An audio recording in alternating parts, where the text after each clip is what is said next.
ఆపదామపహర్తారం దాతారం సర్వసంపదాం లోకాభిరామం శ్రీరామం భూయో భూయో నమామ్యహం.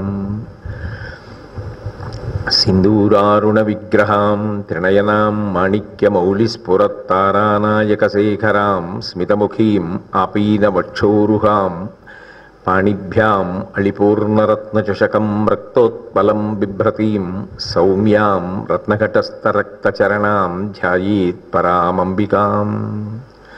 హరి ఓం. పరమేశ్వర స్వరూపమైన సభకి నమస్కారం. ఒకసారి ఈ అన్నపూర్ణ స్తుతి పాఠాన్ని అందరం కలిసి చదువుదాం. నిత్యానందకరీ వరాభయకరీ సౌందర్యరత్నాకరీ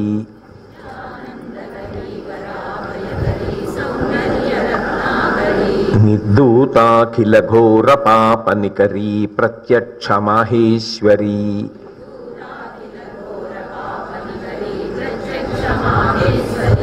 ప్రాళేయాచల వంశ పావనకరీ కాశీపురాధీశ్వరీ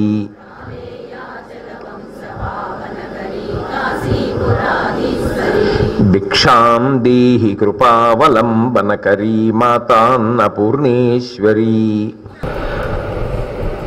కైలాసాచల కందరాలయకరీ గౌరీ ఉమా శాంకరీ అని స్తోత్రం చేస్తున్నారు శంకర భగవత్పాదులు. ఉమా అంటే మానవీయ సంబంధములను పరిశీలించినప్పుడు ఒక కుమార్తెగా ఆమె తల్లిదండ్రుల యొక్క ప్రేమని ఎంతగా చూరగొన్నది, ఆ తల్లిదండ్రులు ఒక కుమార్తెగా ఆమెను ఎంత ప్రేమించేటట్లుగా ఆమె ప్రవర్తించినది. ఆమె సర్వలోకములకు నియామకురాలైనప్పటికీ సర్వలోకములను పరిపాలించగలిగినటువంటి శక్తియుక్తులు కలిగినదైనప్పటికీ కూడా అవతార స్వీకారం చేసి హైమవతిగా ఆమె హిమవంతుని యొక్క కుమార్తెగా జన్మించినప్పుడు ఆ తల్లిదండ్రుల యొక్క ప్రేమని అంత చూరగొన్నది. అందుకే మా అమ్మా, నువ్వు తపస్సుకు వెళ్ళవద్దు, నువ్వు తపస్సుకు వెడితే నీ శరీరము కృషించిపోతుంది, ఎన్నో నియమములను పాటించవలసి ఉంటుంది, కాబట్టి నువ్వు తపస్సుకు వెళ్ళవద్దు అని ప్రియమార మేనకాదేవి చేత చెప్పబడినటువంటి రూపం కాబట్టి ఉమా అని కీర్తించారు. అంతేకాదు, ఉమా అంటే జ్ఞానప్రదాత అని అర్థం. ఎందుకనంటే సామవేదానికి సంబంధించినటువంటి కేనోపనిషత్తు అని ఒక ఉపనిషత్తు, ఆ ఉపనిషత్తులో ఒక విషయాన్ని ప్రస్తావన చేస్తారు. ఒకప్పుడు దేవేంద్రుడు ఇతర దేవతలు అందరూ బయలుదేరి రాక్షస సంహారం చేశారు. గొప్ప యుద్ధం జరిగింది. ఆ యుద్ధంలో దేవతలు గెలిచారు, రాక్షసులు ఓడిపోయారు. దేవేంద్రుడి నాయకత్వంలో దేవతలందరూ సంతోషంగా తిరిగి వచ్చేస్తున్నప్పుడు వాళ్ళందరూ ఒక ప్రదేశంలో కూర్చున్నారు. కూర్చుని యుద్ధం అలా జరిగింది, ఇలా జరిగింది, నేను ఇంత బాగా యుద్ధం చేశాను, ఆయన అంత బాగా యుద్ధం చేశాడు, ఈయన వాళ్ళని పడగొట్టాడు, ఆయన ఇంకొకరిని పడగొట్టాడు, ఇదంతా మన శక్తియుక్తుల చేత జరిగినటువంటి విశేషం, ఎంత బాగా మనం యుద్ధం చేశాం అని వాళ్ళని వాళ్ళు స్తోత్రం చేసుకుంటూ అదంతా తమ శక్తియుక్తుల చేతనే సాధింపబడిన విషయంగా ప్రస్తావన చేస్తున్నారు. ఈలోగా ఏదో జ్యోతిర్లింగం ఏర్పడినట్టుగా భూమ్యాకాశములు కలిసిపోయేటట్టుగా ఒక పెద్ద అగ్నిస్తంభం ఏర్పడింది. స్త్రీ స్వరూపంగా కనపడింది వాళ్ళకి. ఏమి యక్షిణి స్వరూపమా ఏమి అనుకున్నారు. దేవేంద్రుడు అన్నాడు, ఆమె ఎవరు, ఎందుకు వచ్చింది, ఎందుకు అలా ఏర్పడింది కనుక్కురమ్మన్నాడు. మొట్టమొదట అగ్నిహోత్రుడు వెళ్ళాడు. మరి అగ్నిస్తంభంగా కనపడింది, అందుకని అగ్ని వెళ్ళాడు. వెళ్ళి నీవు ఎవరు అని ఆమెను అడగాలనుకున్నాడు. కానీ ఆమెయే ముందు ప్రశ్నించింది, నువ్వెవరు అని అడిగింది. నేను అగ్నిని అన్నాడు. ఏం చేస్తావు అంది. దేన్నైనా కాల్చేస్తానన్నాడు. ఆవిడ ఒక గడ్డి పరక చూపించింది, దాన్ని కాల్చు అంది. అగ్ని దానిని కాల్చలేకపోయాడు. కాల్చలేక సిగ్గుపడి వెనక్కి తిరిగి విడిపోయి ఇంద్రుడికి చెప్పాడు, ఆమె ఎవరో తెలియదు కానీ ఆమె చెప్పిన పని నేను చెయ్యలేకపోయాను. ఆమె కేవలం ఒక తృణాన్ని, ఒక గడ్డి పరకని చూపించి కాల్చమంది. నేను కాల్చలేక వెనక్కి తిరిగి వచ్చేసాను. ఎందుచేతనో నేను అశక్తుడనైపోయాను, నా శక్తి సరిపోలేదనిపించింది, సిగ్గుతో వెనక్కి తిరిగి వచ్చానన్నాడు. ఇంద్రుడు వాయువుని పిలిచాడు, వాయువుని వెళ్ళమన్నాడు. వాయువు వెళ్ళాడు. ఆమె మళ్ళీ ఇదే ప్రశ్న వేసింది, నువ్వెవరంది. నేను వాయువుని అన్నాడు. ఏం చేస్తావు సమస్త ప్రాణులు బ్రతకడానికి కారణం నేనే. ఎందుచేత అంటే అశరీర శరీరీషు వాయుశ్చరతి పాలయన్ అని రామాయణం ఉత్తరకాండ. వాయువు ఒక శరీరంతో ఉండడు, కానీ ఆయన మాత్రం అన్ని శరీరములలోకి ప్రవేశిస్తాడు.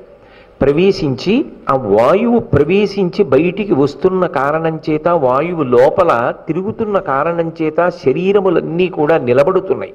భవతి అంటే ఉన్నాయి అనిపించుకుంటున్నాయి, బ్రతికున్నవాడు అని. యావత్ పవనో నివసతి దేహి తావత్ పృచ్చతి కుశలంగేహి గతవతి వాయో దేహాపాయే భార్యా బిభ్యతి తస్మిన్ కాయే. ఎంతకాలము ఊపిరి తీసి విడిచిపెడతారో అంతకాలమే ఉన్నాడు ఉన్నాడు అంటారు. అందుకని సమస్త ప్రాణులు నిలబడడానికి కారణం ఎవరు అంటే వాయువు. ఆ వాయువు లోపల ప్రసరిస్తున్నంతసేపు సంధిబంధములు మడుచుకుంటాయి. ఈ వేళ్ళు ఇలా అంటే ఇలా మడుచుకోవడానికి కారణం ఏమిటి అంటే వాయువు లోపల ప్రసరిస్తోంది. వాయు ప్రసరణం ఆగిపోయిందనుకోండి, కాష్టభూత నిజిగ్నిరే అంటారు రామాయణంలో. ప్రాణం వదిలిపెట్టేసిన తరువాత మెల్లగా లోపల ఊపిరి, లోపల వాయువు తిరగడం ఆగిపోతుంది. వాయువు తిరగడం ఆగిపోతే కర్ర ఎలా అయిపోతుందో శరీరం అలా అయిపోతుంది. పాదం పట్టుకుని పైకెత్తితే తల వరకు ఒక కర్ర లేచినట్టుగా లేచిపోతుంది. అప్పుడు కాష్టభూత నిజిగ్నిరే, శరీరము కర్రలా అయిపోతుంది. కాబట్టి నేను సమస్త ప్రాణులకు కూడా జీవనమునిచ్చేటటువంటి వాణ్ణి. అంతేకాదు ప్రభంజనుణ్ణి. నేను తలుచుకుంటే అడ్డొచ్చినటువంటి ఎంత పెద్ద పెద్ద వాటినైనా, ఎంత బలము కలిగిన వాటినైనా వంచేస్తాను, విరిచేస్తాను. నా శక్తి ముందు ఎవరు నిలబడరన్నాడు. ఓ అంత గొప్పవాడివా, ఆ గడ్డి పరకని కదుపు అంది. ఆ వాయువు గడ్డి పరకని కదిపే ప్రయత్నం చేసి విఫలమైపోయాడు. ఆయన కదపలేకపోయాడు. సిగ్గుపడి ఇంద్రుడి దగ్గరికి వెళ్ళి ఆ అగ్నిస్తంభ రూపంలో వచ్చినటువంటి స్త్రీ ఆ గడ్డి పరకని కదపమని అడిగింది. నేను కదపలేకపోయాను, నా శక్తి చాలలేదు, నేను సిగ్గుపడి తిరిగి వచ్చేసానన్నాడు. ఇంద్రుడే బయలుదేరి వెళ్ళాడు. ఇప్పుడు ఆయనకి ఆమెని చూడగానే జ్ఞాపకానికి వచ్చింది, ఇదంతా మన శక్తి మన శక్తి మన శక్తి అని మనం అనుకుంటున్నాం. మన శక్తి కాదు. నిజానికి మనలో శక్తి స్వరూపంగా ఉండి కార్యమును సాధించాడు అనేటటువంటి ప్రజ్ఞని, కీర్తిని కట్టబెడుతున్న తల్లి ఆవిడే. అందుకే ఆవిడికి యశస్విని అని ఒక పేరు. ఆమెకి తన బిడ్డ మీద ప్రేమ కలిగిందనుకోండి, వాడికి విపరీతమైన కీర్తి సంపాదించి పెట్టాలి అనుకుందనుకోండి, ఆమె ఆ వ్యక్తిలోకి ప్రవేశించి ఒక విభూతిని కట్టబెడుతుంది. ఒకరిలో ప్రవేశించి చాలా గొప్పగా పాట పాడేటట్టు చేస్తుంది. ఆయన అంత గొప్ప గాయకుడు అని కీర్తి పొంది లోకమంతా ఆయనని గుర్తుపట్టి శ్లాఘిస్తుంటే, ఆయన కీర్తిని పొంది సంతోషిస్తుంటే ఆయన సంతోషమును చూసి తాను సంతోషాన్ని పొందుతుంది. బిడ్డ సంతోషిస్తే తల్లి సంతోషించినట్లు తానే కీర్తి అవతలవాడు పొందడానికి కావలసిన విభూతిని వాని యందు ప్రసరింపచేసి ఆ విభూతి ప్రకటనము చేత ఆ వ్యక్తి అపారమైనటువంటి యశోవిరాజితుడైతే ఆయన పొందిన కీర్తి, ఆయన పొందిన సత్కారములను చూసి ఆ తల్లి సంతోషిస్తుంది.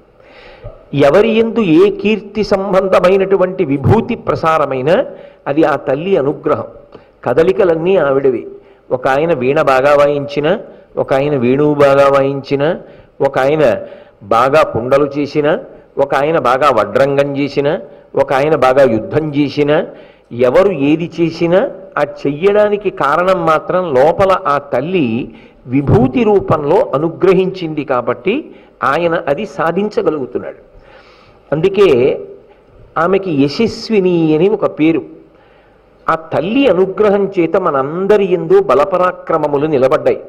ఇలా బలపరాక్రమములు నిలబడినటువంటి కారణం చేత దేవతలం మనం యుద్ధం చేసి రాక్షసులను నిర్జించి మనం గెలిచామనేటటువంటి కీర్తిని పొందాం. ఆ తల్లి వైభవాన్ని గుర్తించలేక ఇదంతా మనమే చేశాం మనం యుద్ధం చేశామని చెప్పి మనం కూర్చుని గొప్పలు చెప్పుకుంటున్నాం. పొరపాటు అయిపోయిందని ఇంద్రుడు క్షమాపణ చెప్పి ఆ తల్లికి నమస్కారం చేశాడు. నమస్కారం చేస్తే ఆ తల్లి ఎంతో సంతోషించి జ్ఞానమును ప్రబోధం చేసింది. అలా జ్ఞానాన్ని ఇచ్చిన తల్లి కనుక, ఇంద్రుడికి పాఠం నేర్పి జ్ఞానానుగ్రహం చేసినటువంటి తల్లి కనుక ఆమెకు జ్ఞానప్రసూనాంబ అని పేరు. ఇది ఎక్కడ జరిగింది అంటే శ్రీకాళహస్తి క్షేత్రంలో జరిగింది అని కంచి కామకోటి పీఠాధిపత్యం వహించిన మహాపురుషులు, మరొక పరమశివ స్వరూపంగా లోకం చేత కీర్తించబడేటటువంటి మహాపురుషులు చంద్రశేఖరేంద్ర సరస్వతీ స్వామి వారు నిర్ధారించారు. ఎందుకని అంటే అరుణాచలానికి ఎలా గిరి ప్రదక్షిణ ఉందో, సింహాచలానికి ఎలా గిరి ప్రదక్షిణ ఉందో, శ్రీకాళహస్తి క్షేత్రానికి అలా గిరి ప్రదక్షిణ ఉంది. శ్రీకాళహస్తి పరమాద్భుతమైనటువంటి క్షేత్రం. ఆ శ్రీకాళహస్తి క్షేత్రంలో చంద్రశేఖరేంద్ర సరస్వతీ స్వామి వారు ప్రదక్షిణం చేస్తున్నప్పుడు ఒక గుట్ట కనపడింది. ఆ గుట్ట మీద శివాలయం ఉంది అంటే వారు ఆ గుట్ట మీదకి వెళ్ళారు. అక్కడ ఒక సహస్రలింగం ఉన్నది. ఆ సహస్రలింగం పక్కనే ఇంద్రలింగం ఒకటి ఉన్నది. జ్ఞానప్రసూనాంబ అక్కడే ఉన్నటువంటి కాళహస్తీశ్వరుని దేవాలయంలో ఉంది. అప్పుడు ఆయన నిర్ధారించారు, కేనోపనిషత్తులో జరిగినటువంటి కథ, ఇంద్రుడు ఇక్కడే అమ్మవారి చేత అనుగ్రహింపబడి జ్ఞానమును పొంది వినయాన్ని పొందాడు. శ్రీకాళహస్తి పరమోత్కృష్టమైనటువంటి క్షేత్రం. అలా ఏ రూపంతో ఆ తల్లి ఇంద్రుడికి జ్ఞానాన్ని ఇచ్చిందో ఆ జ్ఞానమును ఇచ్చినటువంటి ప్రదేశం శ్రీకాళహస్తి అయితే ఉపనిషత్తులో ఆమె పేరు ఉమ.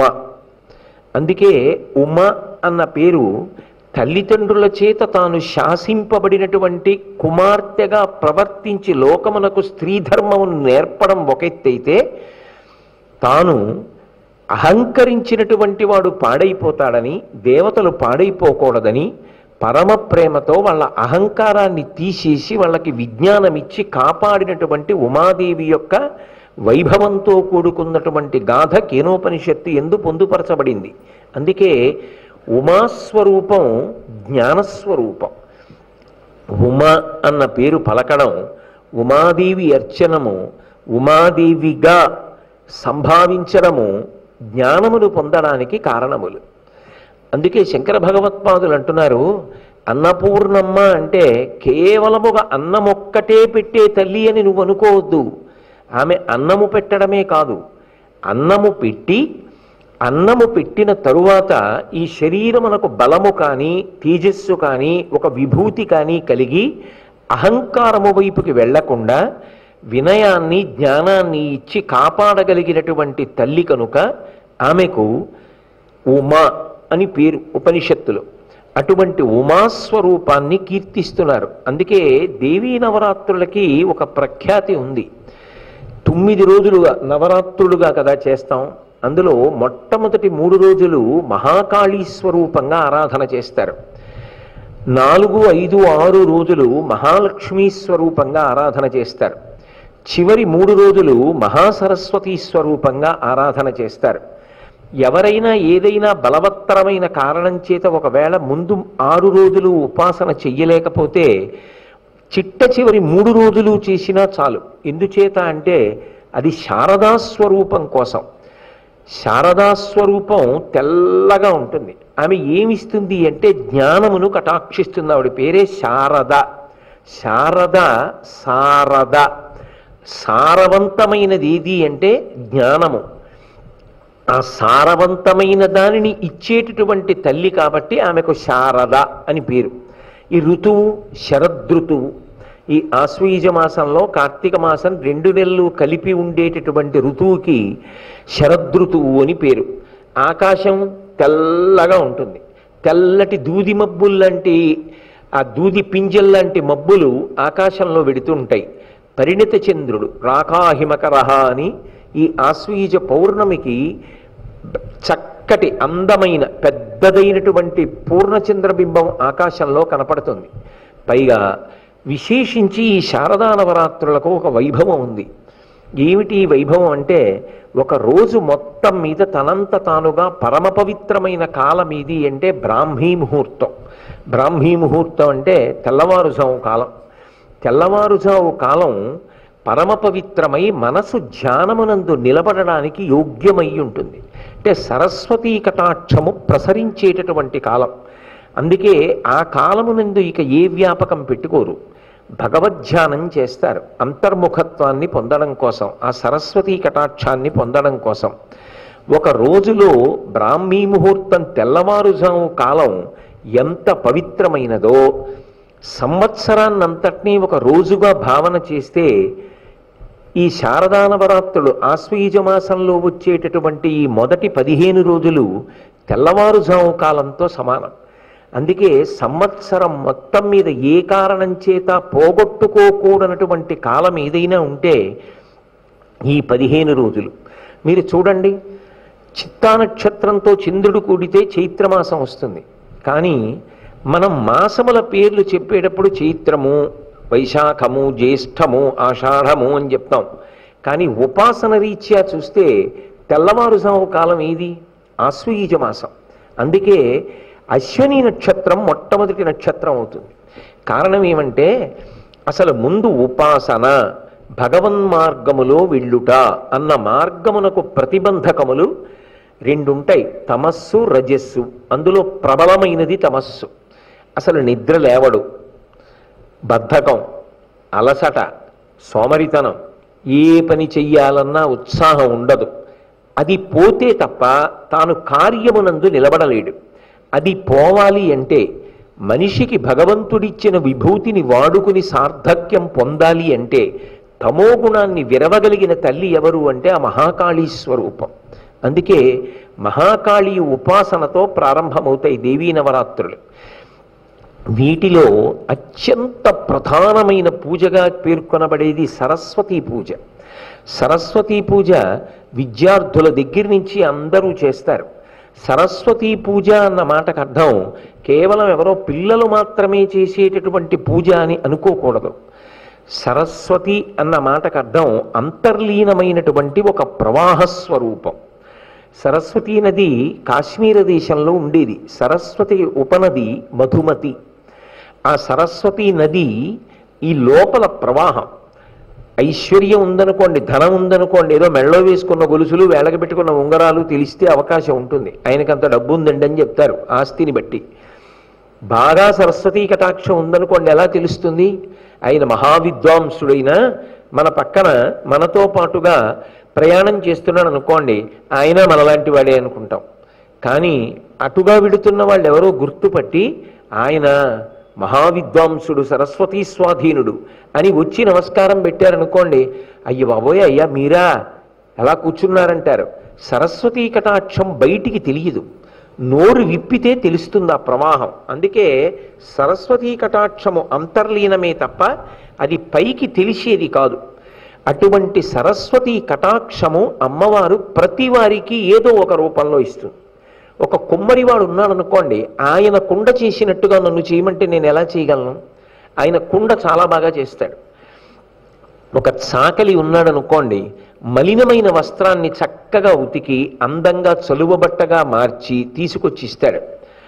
డప్పు కొట్టే వ్యక్తి ఉన్నాడు అనుకోండి, ఒక ఉత్సవం జరుగుతోంది అంటే ఆయన లేకపోతే అసలు ఎలా మంగళధ్వని చేసి ఎలా ఉత్సవం చేస్తాం? మంత్రభాగం చెప్పేవాళ్ళు ఎంత అవసరమో డప్పు కొట్టేటటువంటి వ్యక్తి కూడా అంతే అవసరం. పాట పాడేవాళ్ళు ఉంటారు, ఆ గాయకులు ఆ పాట పాడేటటువంటి వ్యక్తి యందు పాట పాడేటటువంటి రూపంగా సరస్వతీ కటాక్షం ఉన్నది.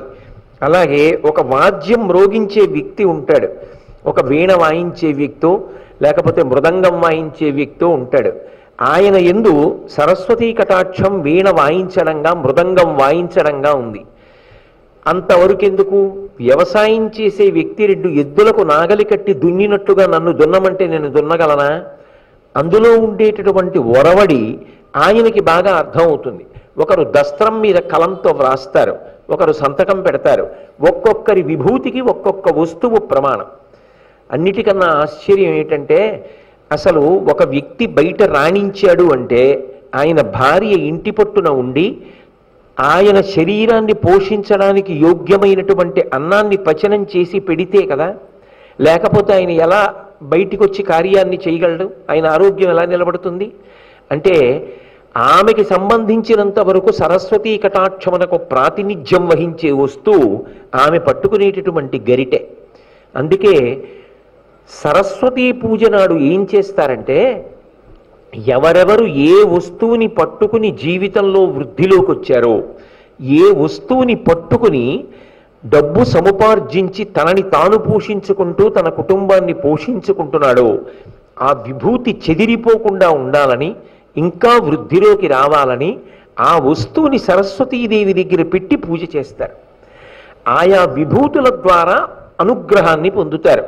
అందుకే కదూ మనం శారదా నవరాత్రుల్లో సరస్వతీ పూజ నాడు ఉదయం వేళ విద్యార్థులతో పూజ చేయించి మళ్ళీ మధ్యాహ్నం వేళ గృహస్థులందరితో కూడా కూర్చోపెట్టి పూజ చేయిస్తుంటాం ప్రత్యేకంగా.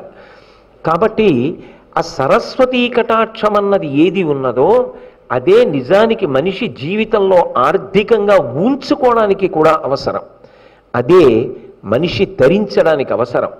అటువంటి సరస్వతీ కటాక్షం ఈ దేశంలో ఎప్పుడూ లోటు రాకూడదని శంకర భగవత్పాదులు ఈ దేశానికి చేసినటువంటి మహోత్కృష్టమైనటువంటి ఉపకారం బహుశః ఇక ఎవ్వరూ చెయ్యలేదు. అది ఒక్క శంకర భగవత్పాదులకు మాత్రమే సాధ్యం.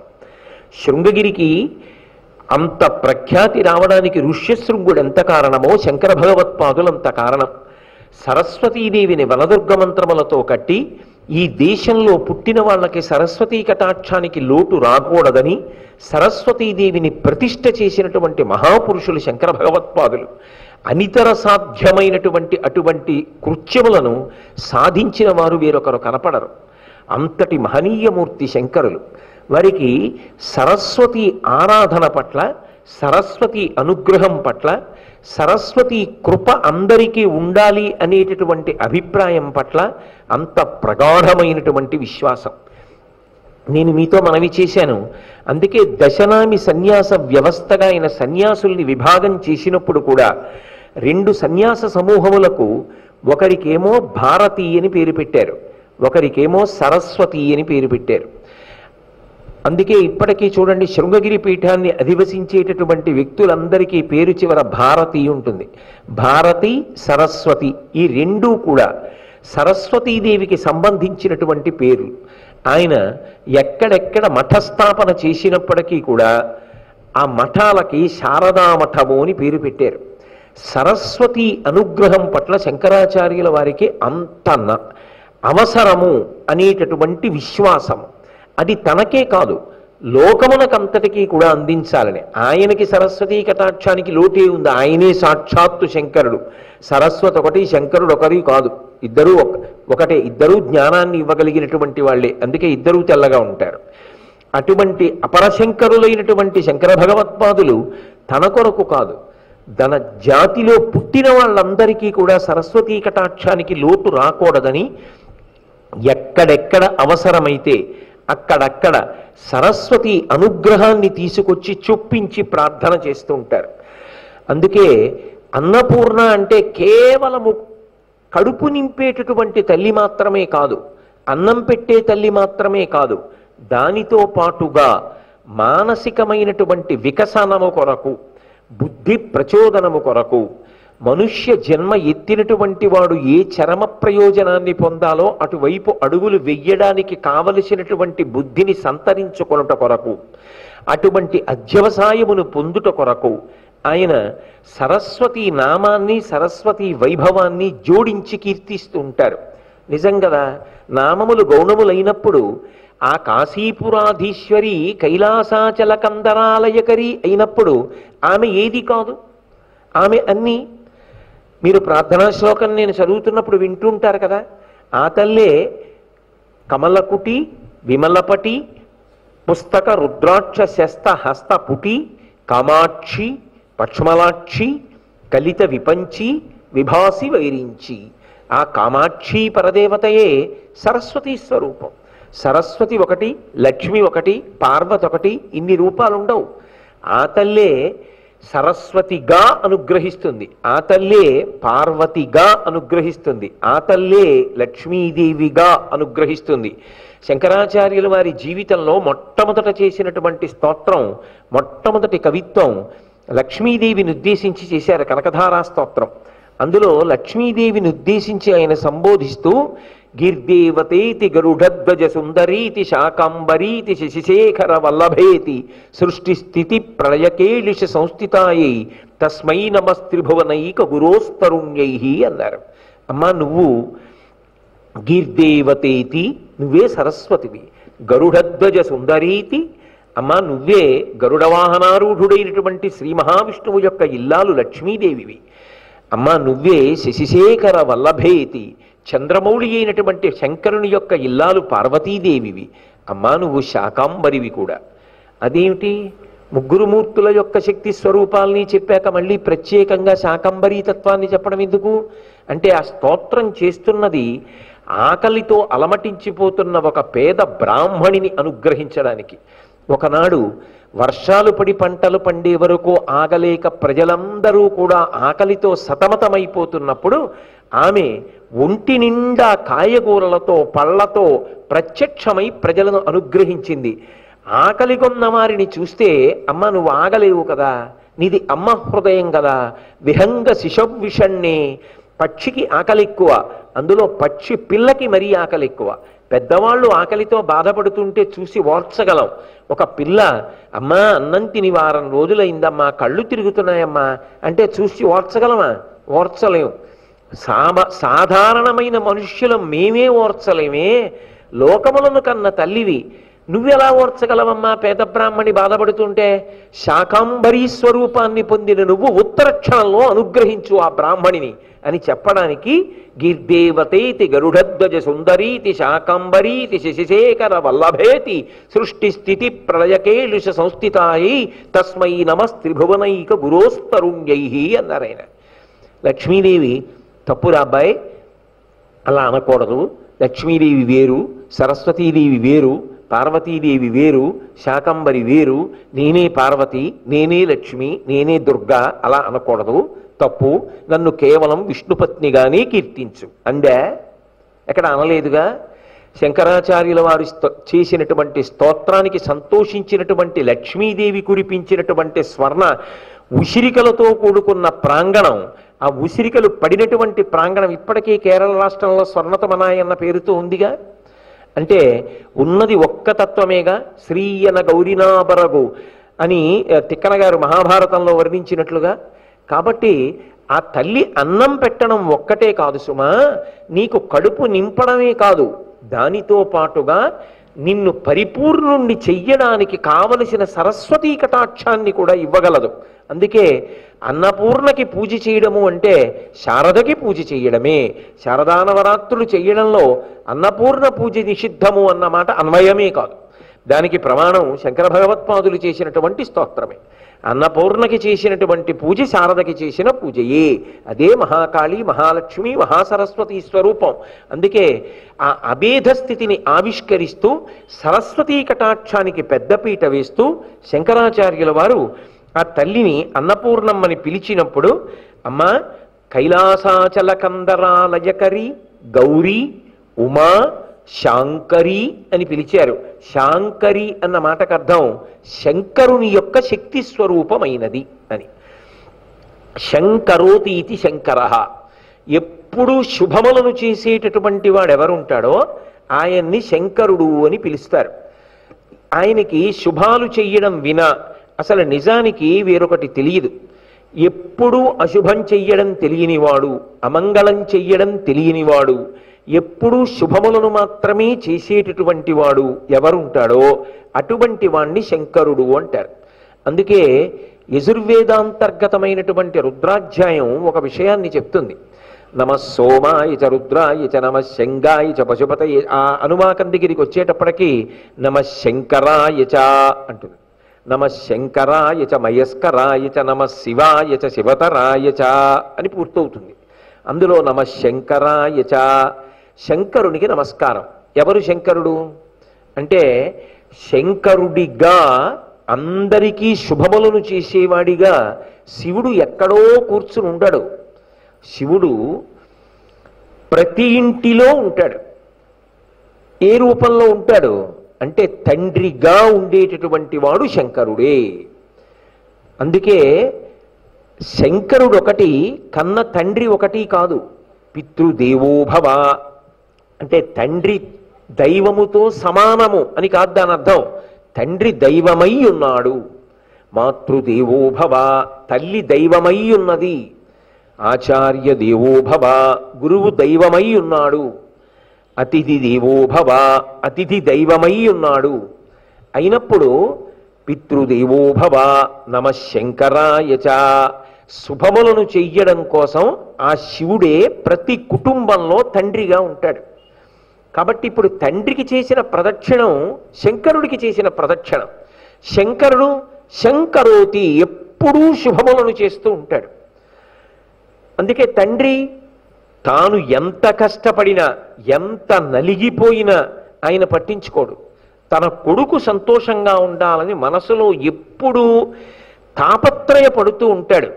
అందుకే రామాయణంలో రామచంద్రమూర్తి గురించి చెప్తూ కథంచిదుపకారీణ కృతే నైకేన తుష్యతి నస్మరత్యపకారాణం శతమప్యాత్మవత్తయ అని చెప్తూ ఒక మాట చెప్తారు. ఆయన ఎటువంటి వాడు అంటే భృశం భవతి దుఃఖితః ఉత్సవేషు సర్వేషు పితేవ పరితుష్యతి. తండ్రి కొడుకు వృద్ధిలోకి వస్తే, కొడుకు 4 రూపాయలు సంపాదించుకుంటే, కొడుకు సంతోషంగా ఉంటే, కొడుకు ఇల్లు కొనుక్కుంటే, కొడుకు ఒక వాహనం కొనుక్కుంటే, కొడుక్కి కొడుకు పుడితే, కొడుక్కి కూతురు పుడితే, కొడుకు కన్నా ఎక్కువగా తండ్రి సంతోషిస్తూ ఉంటాడు. తనదైనదంతా కూడా కొడుక్కి ఇచ్చేసి కొడుకు సంతోషపడితే తాను సంతోషపడతాడు. నిజానికి కొడుకు ముందు కారెక్కి తిరుగుతాడు. తండ్రి ఏదో తప్పనిసరి పరిస్థితుల్లో అటువంటి వ్యగ్రత ఏర్పడితే కారులో తిరిగినవాడు తప్ప కొడుకు తిరుగుతున్నాడు నేను తిరగలేదని కోరుకున్నవాడు కాడు. అంటే కొడుకు తిరుగుతున్నాడు తనకి సంతోషం, తాను తిరగలేదు అసలు ఆ భావనే లేదు. నమ శంకరాయచ, కొడుకు సంతోషిస్తే చాలు, కొడుకు సంతోషాన్ని చూసి తాను సంతోషిస్తాడు.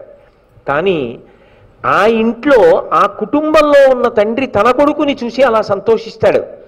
కానీ పక్కన ఉన్నటువంటి కుటుంబంలో పిల్లల విషయంలో అలా ఉండగలడా అంటే అది చెప్పడం అంత తేలిక కాదు, సాధ్యం కాదు. ఎక్కడో విశాలమైనటువంటి హృదయం ఉన్నవాళ్ళు ఉంటే ఉండవచ్చుగాక, కానీ 199 మంది విషయంలో మాత్రం తన కుటుంబం వరకు శంకరుడిగా ఉంటాడు.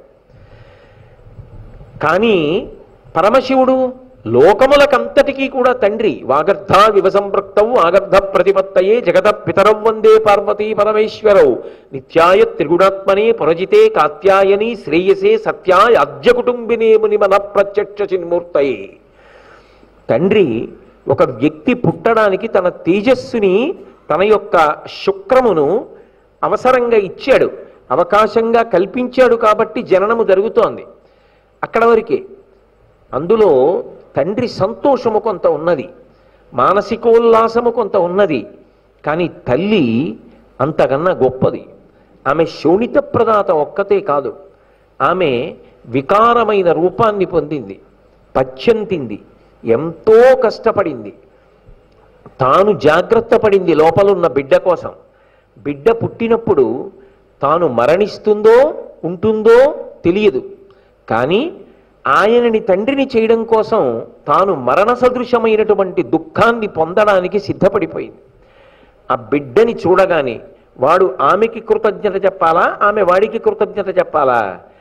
వాడికి చెప్పడం రాదు. అయినా ఆమె ఆ బిడ్డన్ని చూసుకుని కౌగిలించుకుని మురిసిపోయి తన నెత్తురు పాలగా మార్చి పట్టింది. అందుకే తండ్రి కన్నా తల్లి స్థానం గొప్పది. ఆమె త్రిమూర్త్యాత్మక స్వరూపమై ఉన్నది. బ్రహ్మయ్యి సృష్టికర్త అయింది, గర్భాన్ని ఆలయం చేసింది, ఆలయం చేసి లోపల పిండాన్ని 9 నెలలు పోషించి జననమిచ్చింది. స్థితికర్త విష్ణువై స్తన్యము నుండి పాలు పట్టి పిల్లవాడిని పోషించింది. లయకర్త పరమశివుడై ఆమె పిల్లవాడు ఆడకూడని సమయంలో ఆడుకుంటానంటే జోకొట్టి నిద్రపుచ్చింది. అందుకే 3 మూర్తుల యొక్క రూపము ఎవరి యందు అన్వయమైనది అంటే తల్లి యందు అన్వయమైనది. అందుకే శంకరుని యొక్క అనుగ్రహం కన్నా శాంకరీ అనుగ్రహము ఎక్కువగా ఉంటుంది లోకంలో. అమ్మ అనుగ్రహము అంత లేకపోతే, అమ్మ ప్రేమ అంత గొప్పది కాకపోతే, అమ్మతనంలో అంత గొప్పతనం లేకపోతే అసలు లోకములు ఎలా నిలబడతాయి? నిలబడే అవకాశం లేదు. ఒక కుటుంబంలోనే అసలు అవకాశం లేదు. ఆ పిల్లవాడు ఉండడు. అమ్మ వెళ్ళిపోయింది అనుకోండి, ఆ పిల్లవాడు బ్రతకడం కూడా చాలా కష్టం. అమ్మ ఎంతో కష్టపడి వాడికి పడిశం పడితే తన పాల చేత పోషించుకోవాలి కాబట్టి తాను పథ్యం చేస్తుంది. వాడికి పడిశం తగ్గడానికి యోగ్యమైన పదార్థములను తాను తిని ఆ సారమును పాలలోకి ప్రవేశించేటట్టుగా చేసి ఆ పాలు పట్టి బిడ్డడికి వచ్చినటువంటి రుగ్మత తగ్గడానికి కారణమవుతోంది. ఆమె చేసిన మహాత్యాగం ఎవరు చేస్తారు? ఆమె వంటి వ్యక్తి లోకంలో ఎవరుంటారు? తన ప్రాణం పోతూ కూడా బిడ్డ బాగుండాలని కోరుకుంటుంది. అందుకే నమస్కారం దగ్గరికి వచ్చేటప్పటికి ముందు నమస్కారం అమ్మకి తీసుకొచ్చారు. మాతృదేవో భవ పితృదేవో భవ అన్నారు.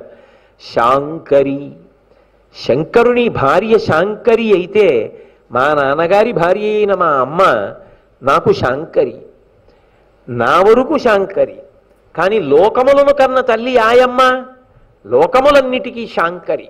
ఏ తల్లి అనుగ్రహం లేకపోతే లోకములన్నిటికీ ఉపకారం జరుగుతోంది, లోకములన్నిటికీ కూడా ఈ రకమైనటువంటి జీవనం లభిస్తోంది. ఆ తల్లి కదా. సూర్యుడు ఆగకుండా ప్రయాణించి నియతి పథంలో ఇలా వెళ్ళాలి అని శాసిస్తున్నది. ఆమె శాసనానికి వశపడి సూర్యుడు అలా వెడుతున్నాడు. ఎందుచేత అంటే ఆమె యొక్క తాటంక యుగళీభూత తపనోడు పమండల. ఉత్తరాయణం వస్తే భూమికి దూరంగా జరగాలి, దక్షిణాయనం వస్తే దగ్గరగా జరగాలి. ఉత్తరాయణంలో దగ్గరగా జరగాలి, దక్షిణాయనంలో దూరంగా జరగాలి. మళ్ళీ ఆయన భూమి ఆయన చుట్టూ తిరుగుతూ ఉంటుంది. ఆయన తన చుట్టూ తాను, భూమి తన చుట్టూ తాను తిరుగుతూ ఆయన చుట్టూ తిరుగుతూ ఉండాలి. ఆయన వలన ఋతువులు ఏర్పడుతూ ఉండాలి. ఇన్ని శాసనములను ఆయన పాటించాలి, చంద్రుడు పాటించాలి, భూమి తిరుగుతూ ఉండాలి. ఇందులో ఎక్కడ ఒక్క క్షణం ఆలస్యం అవడానికి వీల్లేదు. సూర్యోదయం ఇన్ని గంటలకు అవుతుందని పంచాంగకర్త జ్యోతిష శాస్త్రాన్ని ఆధారం చేసుకుని వ్రాస్తే ఖచ్చితంగా అన్ని గంటలకే సూర్యోదయం అవుతోంది. ఎలా అవుతోంది? చంద్రోదయం ఖచ్చితంగా అలాగే ఎలా అవుతోంది? భూమి వేగం తగ్గకుండా అలాగే ఎలా తిరుగుతోంది? నక్షత్రములు నేల మీద రాలిపోకుండా అలా ఎవరు నిలబెట్టాడు? ఇన్ని ప్రాణులకు ఆహారమును ఎవరు కల్పిస్తున్నారు? ఇన్ని ప్రాణులు తిన్న ఆహారాన్ని ఎవరు జీర్ణం చేస్తున్నారు?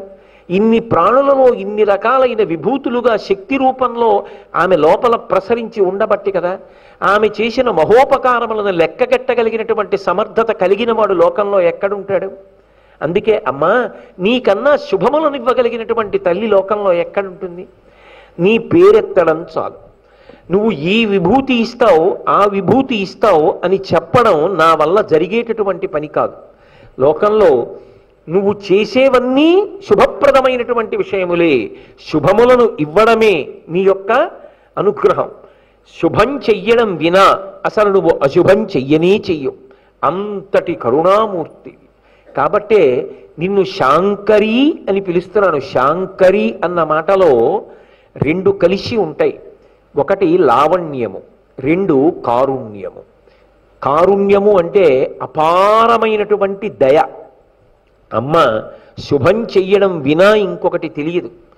అమ్మకి అంత ప్రేమ ఉంది కాబట్టే ఎన్నడూ కూడా తన కడుపున పుట్టినటువంటి బిడ్డలకు అమ్మ చేటు చెయ్యదు. రాశీభూతమైన ప్రేమ.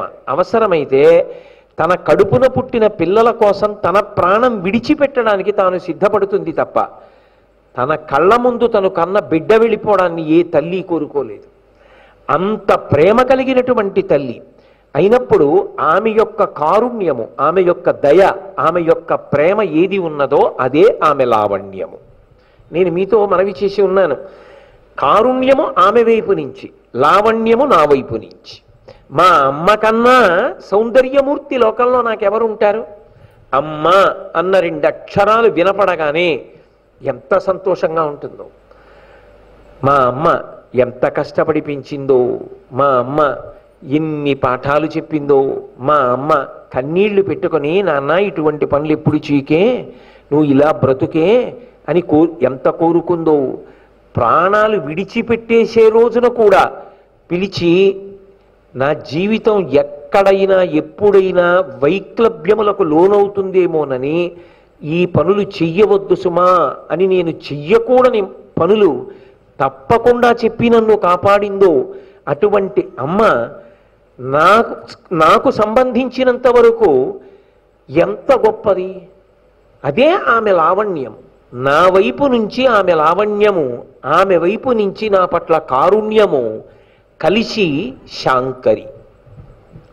తమలపాకులు సున్నము వక్క కలిసి నోట్లో పెట్టుకుంటే ఎరుపు రంగు వచ్చినట్టు తమలపాకులకి ఆకుపచ్చతనం ఉంది, సున్నానికి తెల్లతనం ఉంది, వక్క ముక్కకి జేగురు రంగు ఉంది, కానీ మూడు కలిపి నవిలితే ఎరుపు రంగు వచ్చింది. అలా ఆమె యొక్క కారుణ్యము, నా వైపు నుండి ఆమె పట్ల ఉన్నటువంటి పూజ్య భావన లావణ్యము కలిసి ఆమె మాతృత్వముతో శాంకరి అయి ఆమె సమస్త శుభములను ఇచ్చేటటువంటి తల్లిగా నిలబడింది.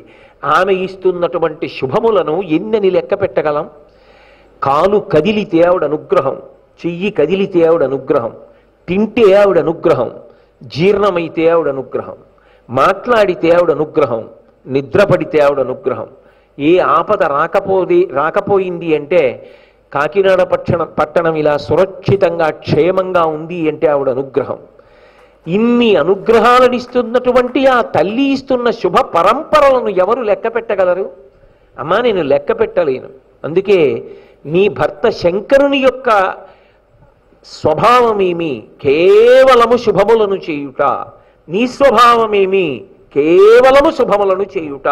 పంచసామ్యములలో ఇద్దరికీ కలిపి ఒక సామ్యం ఉన్నది. 5 ఒకే రకంగా ఉంటాయి. రూపము ఒక్కలా ఉంటుంది. కామేశ్వర కామేశ్వరి మీరు చూశారనుకోండి, కలిసి కూర్చున్న మూర్తి ఎవరు కామేశ్వరుడో ఎవరిది కాలో ఎవరిది చెయ్యో మీరు పట్టుకోలేరు.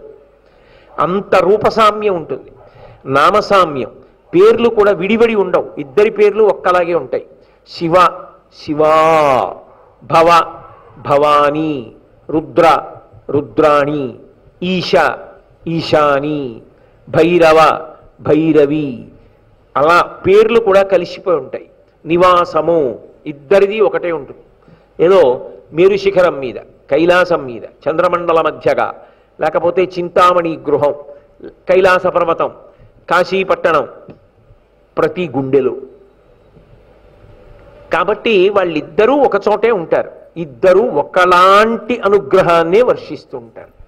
కాబట్టి ఆయన శంకరుడిగా అనుగ్రహిస్తున్నాడు, ఆమె శాంకరిగా అనుగ్రహిస్తోంది. ఇన్ని శుభములను ఇస్తున్నటువంటి తల్లి కేవలము అన్నం ఒక్కటే పెడుతున్నామని నిన్ను నేను అన్నపూర్ణ అన్న పేరుతో స్తుతి చేస్తున్నప్పటికీ, అమ్మా నువ్వు పెడుతున్నది అన్నం ఒక్కటే కాదు సుమా. లోకంలో ఎవరైనా నాకు అన్నం పెట్టారనుకోండి, అమ్మా మీరు అన్నపూర్ణ లాంటి వారమ్మా అంటాను. నాకు అన్నం పెట్టారు, వారు ఏం చేయగలరు? నాకు విస్తట్లో అన్నాన్ని వడ్డించగలరు. కానీ ఇక్కడ అన్నం పెట్టడం కాదు, ఆవిడ జీర్ణం అవడానికి కారణమవుతోంది. ఆ తల్లి లోపల జీర్ణం చేసేటటువంటి శక్తిగా ఉండి తిన్న అన్నాన్ని పచనం చేసి జీర్ణం చేసి అన్నంలో ఉన్నటువంటి పరమ సూక్ష్మ ధాతువైనటువంటి శక్తిని కడుపులో ఉన్న కండరములు పీల్చుకునేటట్టుగా చేసి ఆ శక్తి నా శరీరములో ఉన్న అన్ని అవయవముల యందు ప్రసరించేటట్టుగా చేస్తోంది. కేవలము అన్నము పెట్టిన తల్లి అని ఎలా నిన్ను నేను అనగలను? అన్నపూర్ణ అంటే అన్నం పెట్టింది ఒకటేనా ఆవిడ? కాదుగా, ఇవన్నీ చేస్తోందిగా. ఇన్ని చేస్తున్న దానివి నిన్ను అనేక శుభములకు కారణమైన దానిగా కీర్తించకుండా నేను ఎలా ఉండగలనమ్మా? అందుకే గౌరీ ఉమా శాంకరి. అమ్మో ఏమి పారవస్యం శంకరాచార్యుల వారిది. అంటే ఒక పంపులోంచి నీళ్లు పడుతుంటే దాని కిందకి పట్టుకెళ్ళి ఒక బిందె పెట్టారనుకోండి, ఆ గొట్టంలోంచి పడుతున్నటువంటి నీటి చేత బిందె నిండిపోయి ఇంకా గొట్టంలోంచి నీళ్లు పడుతుంటే ఆ బిందె తనలోకి పట్టుకోలేక ఆ నీటిని అంచుల మించి వదిలిపెట్టేసింది అనుకోండి.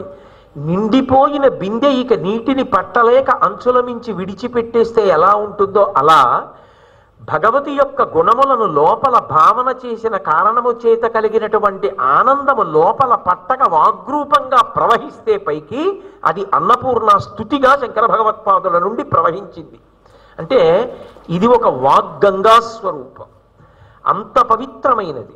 అది చదువుకోవడం అంటే అందులో మునక వేయడం, ఆ అమ్మవారి అనుగ్రహ విశేషాన్ని ఉద్దీపింప చేసుకోవడం, ఆ తల్లి అనుగ్రహంతో మరింత సంస్కారవంతంగా జీవించడానికి కావలసిన ప్రాతిపదికని సంతరించుకోవడం, దాని ద్వారా శాశ్వతమైనటువంటి కీర్తిని మూట కట్టుకుని ఒక మనిషిగా బ్రతకడానికి కావలసినటువంటి బుద్ధి వైభవాన్ని చేకూర్చుకోవడం. అందుకు శంకర భగవత్పాదులు తన అవతార పరిసమాప్తి చేసిన తన వాణి ద్వారా లోకాన్ని ఉద్ధరించాలని మనకి స్తుతి పాఠాలన్నిటినీ ఇచ్చారు. కాబట్టి తల్లి గౌరీ ఉమా శాంకరి కౌమారి అంటారు. కౌమారి సప్తమాతృకా స్వరూపాల్లో ఒకటి. సప్తమాతృకలు అని 7 మాతృస్వరూపాలు ఉంటాయి. ఈ సప్తమాతృకలు నిరంతరము కూడా పరమశివుణ్ణి సేవిస్తూ ఉంటారు. ఇందులో ఒక్కొక్కరి యొక్క శక్తి స్వరూపంగా ఆ పేరు వస్తుంది. బ్రహ్మగారి యొక్క శక్తి స్వరూపమైతే బ్రాహ్మి, విష్ణువు యొక్క శక్తి స్వరూపమైతే వైష్ణవి, అలాగే మహేశ్వరుని యొక్క శక్తి స్వరూపమైతే మాహేశ్వరి, ఇంద్రుని యొక్క శక్తి స్వరూపమైతే ఇంద్రాణి, కుమారస్వామి సుబ్రహ్మణ్యుని యొక్క శక్తి స్వరూపమైతే కౌమారి, అలాగే అమ్మవారి సైన్యాధిపత్యం వహించి సేనలనన్నింటినీ నడిపించి దుర్గుణములను తొలగదోసి సద్గుణములను ప్రోధి చేయగలిగినటువంటి శక్తి స్వరూపమైతే వారాహి, చండముండలనేటటువంటి రాక్షసుల్ని చంపడానికి ఆవిర్భవించినటువంటి స్వరూపమైతే చాముండ. ఈ 7 సప్తమాతృకా స్వరూపములు అని పిలుస్తారు. ఈ సప్తమాతృకా స్వరూపాల్లో కుమారస్వామికి సంబంధించినటువంటి శక్తి స్వరూపము ఏది ఉంటుందో దాన్ని కౌమారీ స్వరూపము అని పిలుస్తారు. ఆ కౌమారీ స్వరూపముగా ఉన్న దానివి అమ్మా ఎవ్వరో కాదు నువ్వే. అందుకే మీరు ఒక విషయాన్ని గమనిస్తే స్ఫుటంగా మీకు అర్థమవుతుంది. సుబ్రహ్మణ్యేశ్వర స్వామి వారికి సంబంధించినంత వరకు ఆయన యొక్క మంత్రం శరవణభవ. శరవణభవ ఆయన మూలమంత్రం. అసలు భవ అంటే పుట్టడం, శరవణ తటాకం. శరవణ తటాకం ఎందువల్ల వచ్చింది అంటే ఒకప్పుడు పార్వతీదేవి ఒక ప్రత్యేకమైన కారణానికి తన శరీరాన్నంతటినీ కూడా ఒక తటాకంగా మార్చింది. ఆ తటాకం కైలాస పర్వతం దగ్గర ఉంది, హిమవత్ పర్వతం దగ్గరలో. సుబ్రహ్మణ్యేశ్వర స్వామి వారి యొక్క అవతారం ఆవిర్భవించేటటువంటి సమయంలో ఆ రెల్లు పొదలలోకి తీసుకెళ్లి గంగమ్మ శివతేజస్సుని విడిచిపెట్టేసిన తరువాత ఈ శరవణ తటాకంలోంచి సుబ్రహ్మణ్యుడు పైకి లేచాడు. ఆ శరవణ తటాకంలోంచి పైకి లేచాడు కాబట్టి శరవణ భవ అంటే పార్వతీదేవి శరీరము నుండే ఉద్భవించినట్టు. శివ తేజస్సు పార్వతీ శరీర స్పర్శ ప్రత్యక్షంగా లేకపోయినా ఆమె శరీరము నుండే ఉద్భవించాడు.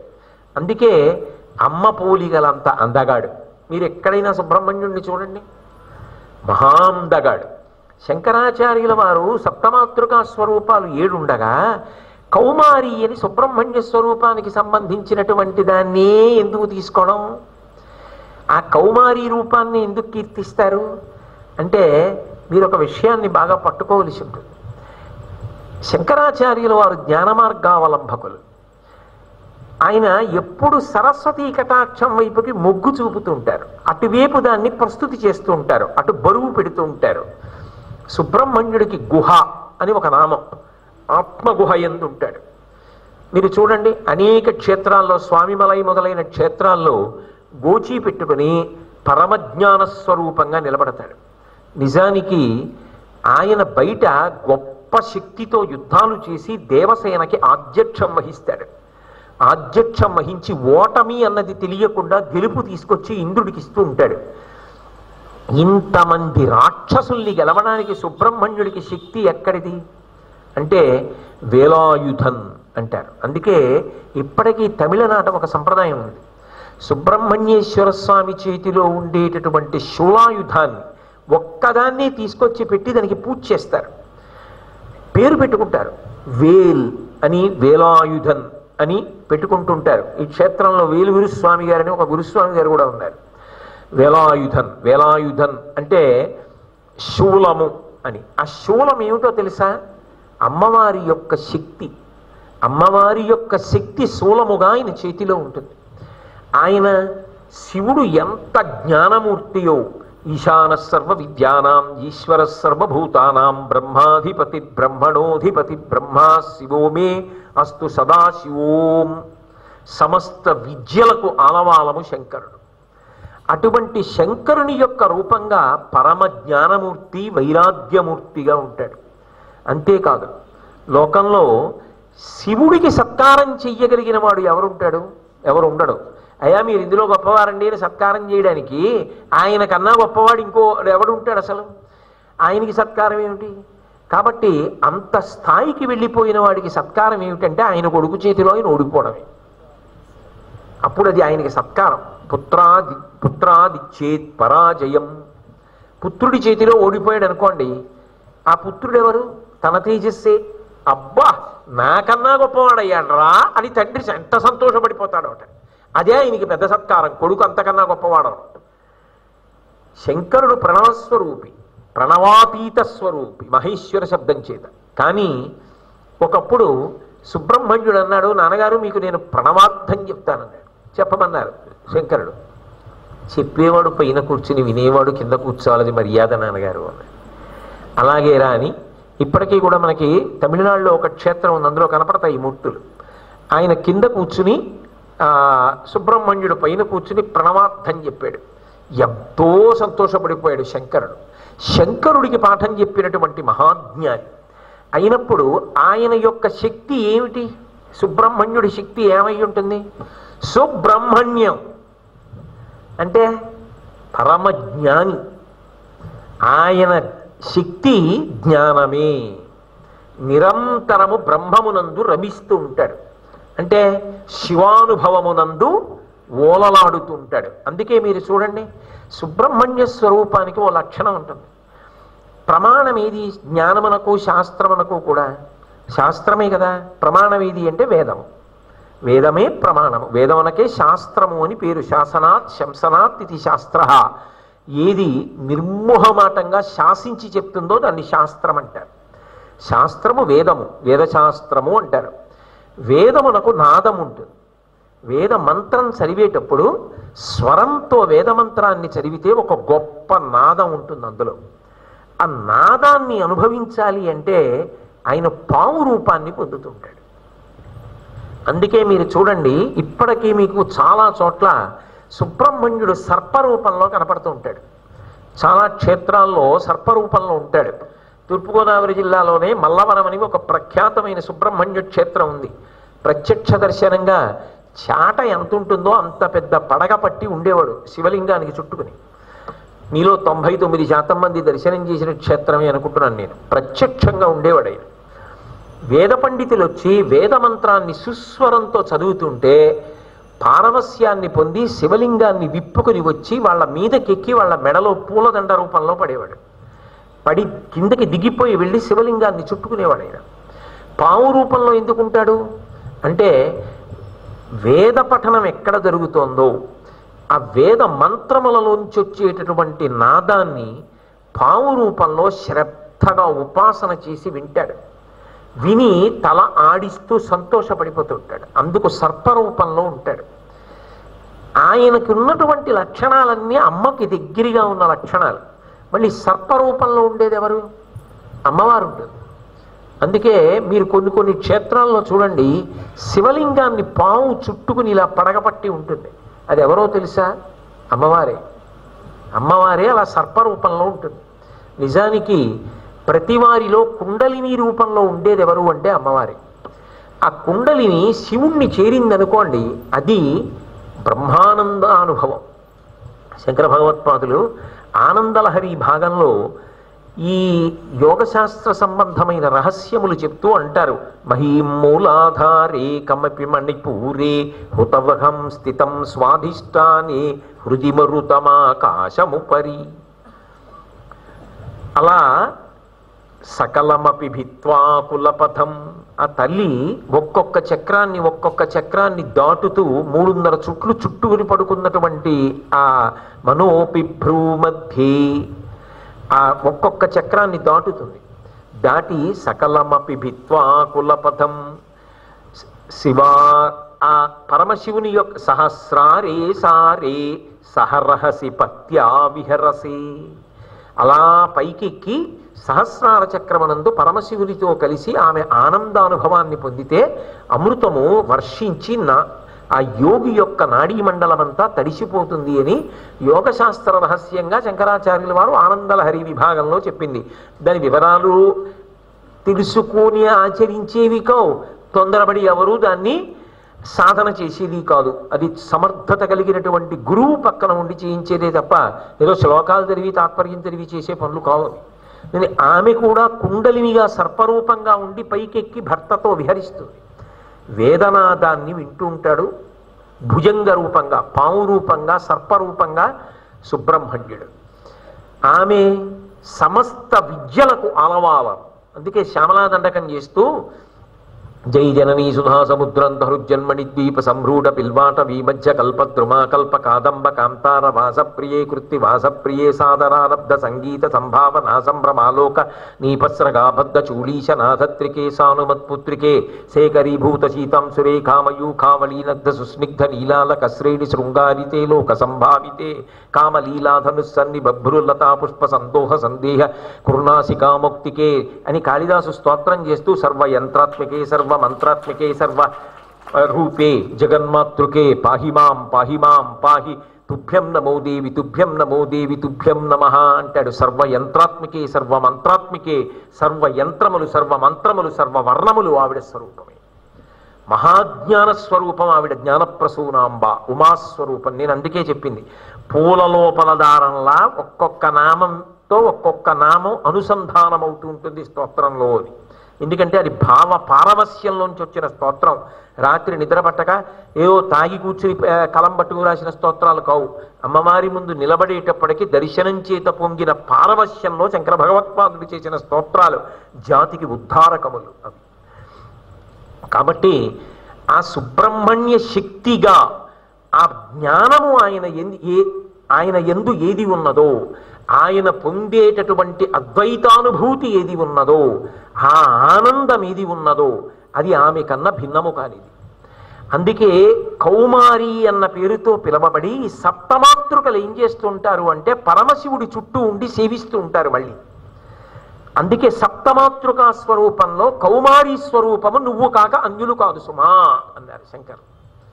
కాబట్టి కౌమారి నిగమార్థగోచరకరి, అమ్మా నువ్వు నిగమార్థగోచరివి.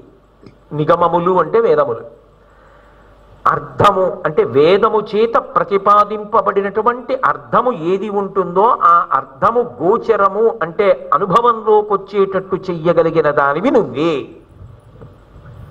వేదమునందు మంత్రములు ఉంటాయి, మంత్రమునకు స్వరం ఉంటుంది. మంత్రాన్ని కర్మ కొరకు అనుష్ఠానం చేశారనుకోండి యజ్జ అంటారు. ఆరాధన చేసి ఆరాధన యందు మీరు ఉపయోగించినటువంటి పదార్థముల వలన, మీ భక్తి వలన, శ్రద్ధ వలన, మీరు చేసిన కర్మ వలన ప్రీతి పొందిన భగవానుడు అనుగ్రహించినటువంటి ఫలితము చేత కామితములను ఈడేర్చుకుంటాడు యజమాని. శ్రీరామాయణంలో పిల్లలు లేకపోతే దశరథ మహారాజు గారు అశ్వమేధయాగం చేసిన తరువాత ఋష్యశృంగుడు ఒక మాట అంటాడు, ఇష్టిం దేహం కరిష్యామి పుత్రీయాం పుత్రకారణాత్ అధర్వ శిరసి ప్రోక్తై మంత్రై సిద్ధాం విధానతః అంటాడు. నేను నీతో అధర్వ శిరసి మంత్రముల చేత ఇప్పుడు పుత్రకామేష్టి చేయిస్తాను. నువ్వు ఈ ఇష్టి చేసినప్పుడు నువ్వు ఈ యొక్క భక్తి ప్రపత్తులకు సంతసించినటువంటి దేవతలు అనుగ్రహించి నీకు పుత్ర సంతానాన్ని ఇస్తారంటాడు. ఆ వేదమును ఆరాధనారూపంగా వాడితే యజ్ అంటారు, యజుర్వేదము. అయితే వేదముల యొక్క చివర ఉపనిషత్తులు ఉంటాయి. ఉపనిషద్ అని ఎందుకంటారంటే అది గురువు గారి దగ్గర కూర్చుని శిష్యుడు నేర్చుకుంటాడు. అది శిథిలము కానటువంటి జ్ఞానము. అందుకే వేదము రాజశాసనంలా మాట్లాడితే ఉపనిషత్తు దగ్గరికి వెళ్ళేటప్పటికీ గురు శిష్యులు ఇద్దరూ మాట్లాడుకుంటారు. మాట్లాడుకుని అది జ్ఞానమునకు ఆలవాలమై ఉంటుంది. అది శృతి యొక్క చివరి భాగముల యందు ఉంటుంది. శృతి ఇన్ని చెప్పినా ఎవరి గురించి ఎవరిని ప్రతిపాదన చేస్తుంది అంటే భగవంతుణ్ణి ప్రతిపాదన చేస్తుంది.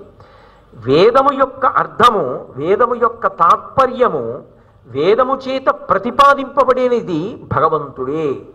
కానీ అమ్మా వేదము తెలియచ్చేమో, వేదము చేత ప్రతిపాదింపబడిన వాడు తెలియాలంటే నీ అనుగ్రహం ఉండాలి, నువ్వే చూపిస్తావు.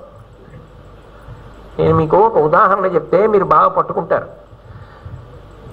ఏదో ఏమండి గోపాలకృష్ణ గారి ఇల్లు ఎక్కడా అన్నారు. ఎందుకు మీకు అని అడిగాను. గోపాలకృష్ణ గారిని చూడాలనుకుంటున్నానండి అన్నారు.